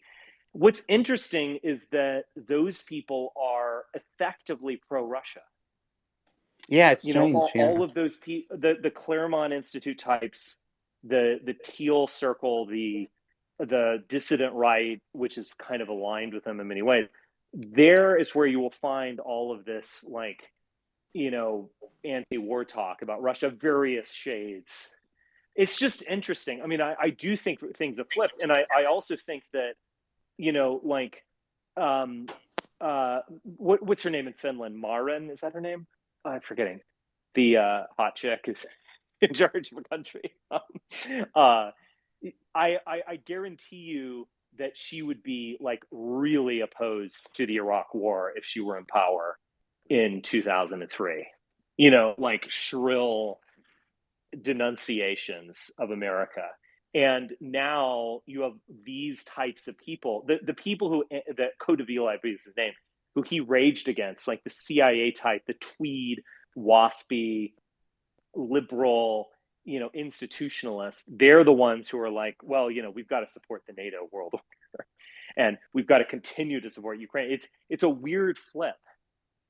And I do think that the GOP will be like, just out of momentum, I think they are going to take up a pro-Russia side in Yeah, the that would be foreseeable remarkable if future. they did. I don't know what public opinion is like, but I imagine even still, despite like MAGA, like, some of this MAGA ideology is growing. It's not just all moonwash anymore. Like Yeah, it is growing, but I would still think that the vast majority of Republicans, without data at hand, would side very strongly with Ukraine. I think it's actually a lot more questionable Maybe, than that. maybe that's true. I mean, if you have intellectuals, I mean, like I'm using the word in the sense of people who have influence, not people who are smart or whatever. But Yeah, when you have all these intellectuals in the right who are, clearly dog whistling in that direction, it's going to filter down eventually. definitely. I mean, you can find people who there's this Republican that Tulsi actually endorsed or something, who went on television. He was like, we got to get in the game. We got to be in the war full on. Why are we just shipping weapons to Ukraine? We should be fighting ourselves. Like, you definitely have those types of guys, no doubt. But as you said, like the pro-Russia stuff, which you see amongst the most kind of like salient figures on the right, like Jordan Peterson, or so not necessarily Ben Shapiro. Candace Owens was Yeah, basically putting I forth saw her. Russian Yeah, I saw some of that. propaganda. I mean, she was putting forth things that I said in 2014, which is just the Russian line, which is that, oh, there's no difference between Russia, Ukraine, and what. Like, those people will, I think, kind of win out. They're the most salient voices, and I do think that we're going to see a kind of interesting flip where much of the right is going to be Putin apologist, and that's going to be they're going to put themselves in a very difficult position as the war goes on, because I do think we're going to see serious escalation. That right wing tradition is, gosh, you'd have to go back a long time in American history to find genuine sympathy for like an explicit adversary as like a mainline movement on the political right. Whereas the Right. left, you do get this during and after Vietnam, where there is, as I said, this kind of identity emerges where, like, I have to condemn U.S. imperialism. The U.S. is a bad guy. I have to make that argument. Yeah, definitely. All right. Let me do this. I am going to call it quits, and very good talk. And we covered a lot. We went well beyond Fetterman and Dr. Oz. I should have retitled the space. Okay, real quick, Juan, we're going to have to be fast here. I'm getting sleepy, but go. Thank you for hanging in there. Sure. I just want to go back a little bit in time. Sure. So I think you were the head of the Robert Taft Club. You seemed to exit out of the stage before the spectacular What is Aleppo explosion. At some point in time, you were on the Trump train, obviously. Yeah. Got out before the spectacular explosion. Are we heading to a similar spectacular explosion for the Democrats now? It seems that the straight line math is correct as far as the House. Republicans will take over that. It's just a matter of how much control, how many seats. I still think the Senate is a toss-up, but Yeah. What's your next project? Are you continuing March with the Democrats? What's going on? Thank you. Well, thanks. No, I do think that we're going to see a Republican victory, at least in the House. I don't think it's going to be the consequential disaster like you're describing, or perhaps you're hoping for. Remember, Reagan lost big in 1982 and then won by a landslide in 1984. Ditto Barack Obama. Ditto Bill Clinton. So I do think that I think the midterms are going to be a mixed bag, particularly if Democrats, say, gain a seat in the Senate or something like that. Although that is less certain after this debate. Yeah, I think it still goes either way. Disaster. Senate. Yeah. And our system's kind of I wouldn't designed for that. Overestimate what you're seeing. If Trump, sorry, my AirPods.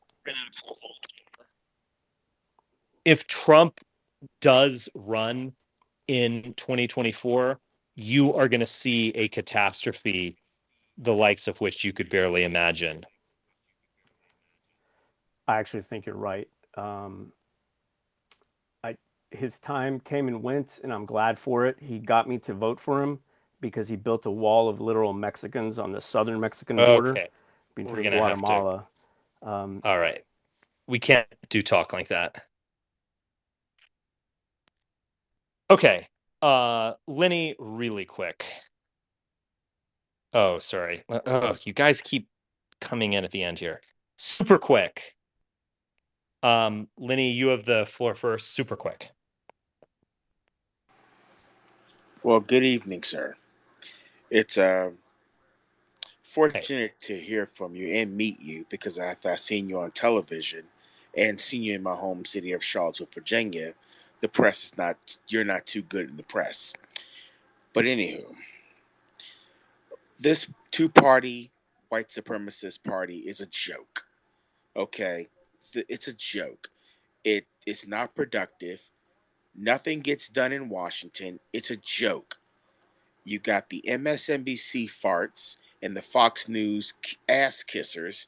All they do is sit back and mimic and joke at each other and say, well, the American people don't approve of this. Well, who the hell is the American people? Who are you talking about? You didn't ask me what the hell I thought. You didn't ask me what the hell was going on. I mean, they're so detached from reality. It's ridiculous. You see this debate tonight. I mean, I get it. The man he had a stroke. I get it. But at the same time, Democrats do this to themselves all the time. They put these old incompetent people up there who ain't fit to serve. But hey, look, it's about owning the libs or stomping the conservatives. That's all that matters to these people. It's really, like I said, it's a waste of my time and a waste of my vote. Babe, can I watch TV? All right. That was an impassioned statement. So we will just end on that. I do think that was sincere, and I feel like that a lot of the time, Lenny. I actually do feel you on that one. Okay, guys. That is it for me. So thank you for contributing. And oh, sorry, Censorious Monk, super quick. Oh yeah, sorry. I just wanted to say that I think it's really interesting how I didn't know you were, the way you are now. We came from completely different sides. Uh-huh. I was kind of more of a, it's kind of embarrassing now, but like Marxist Leninist type of thinker. But it's kind of odd to say, but a little bit more on the JQ type of ideology took over for a bit. But I kind of came to the same conclusion as you over time. So now I'm like in the same agreements with you in terms of like liberalism and everything. It's just Interesting. how we came to the same conclusion independently, and really that's just about it.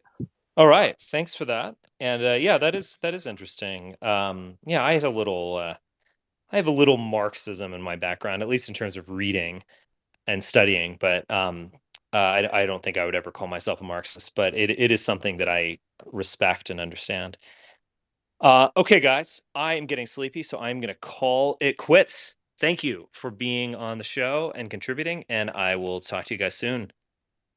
All right, ciao.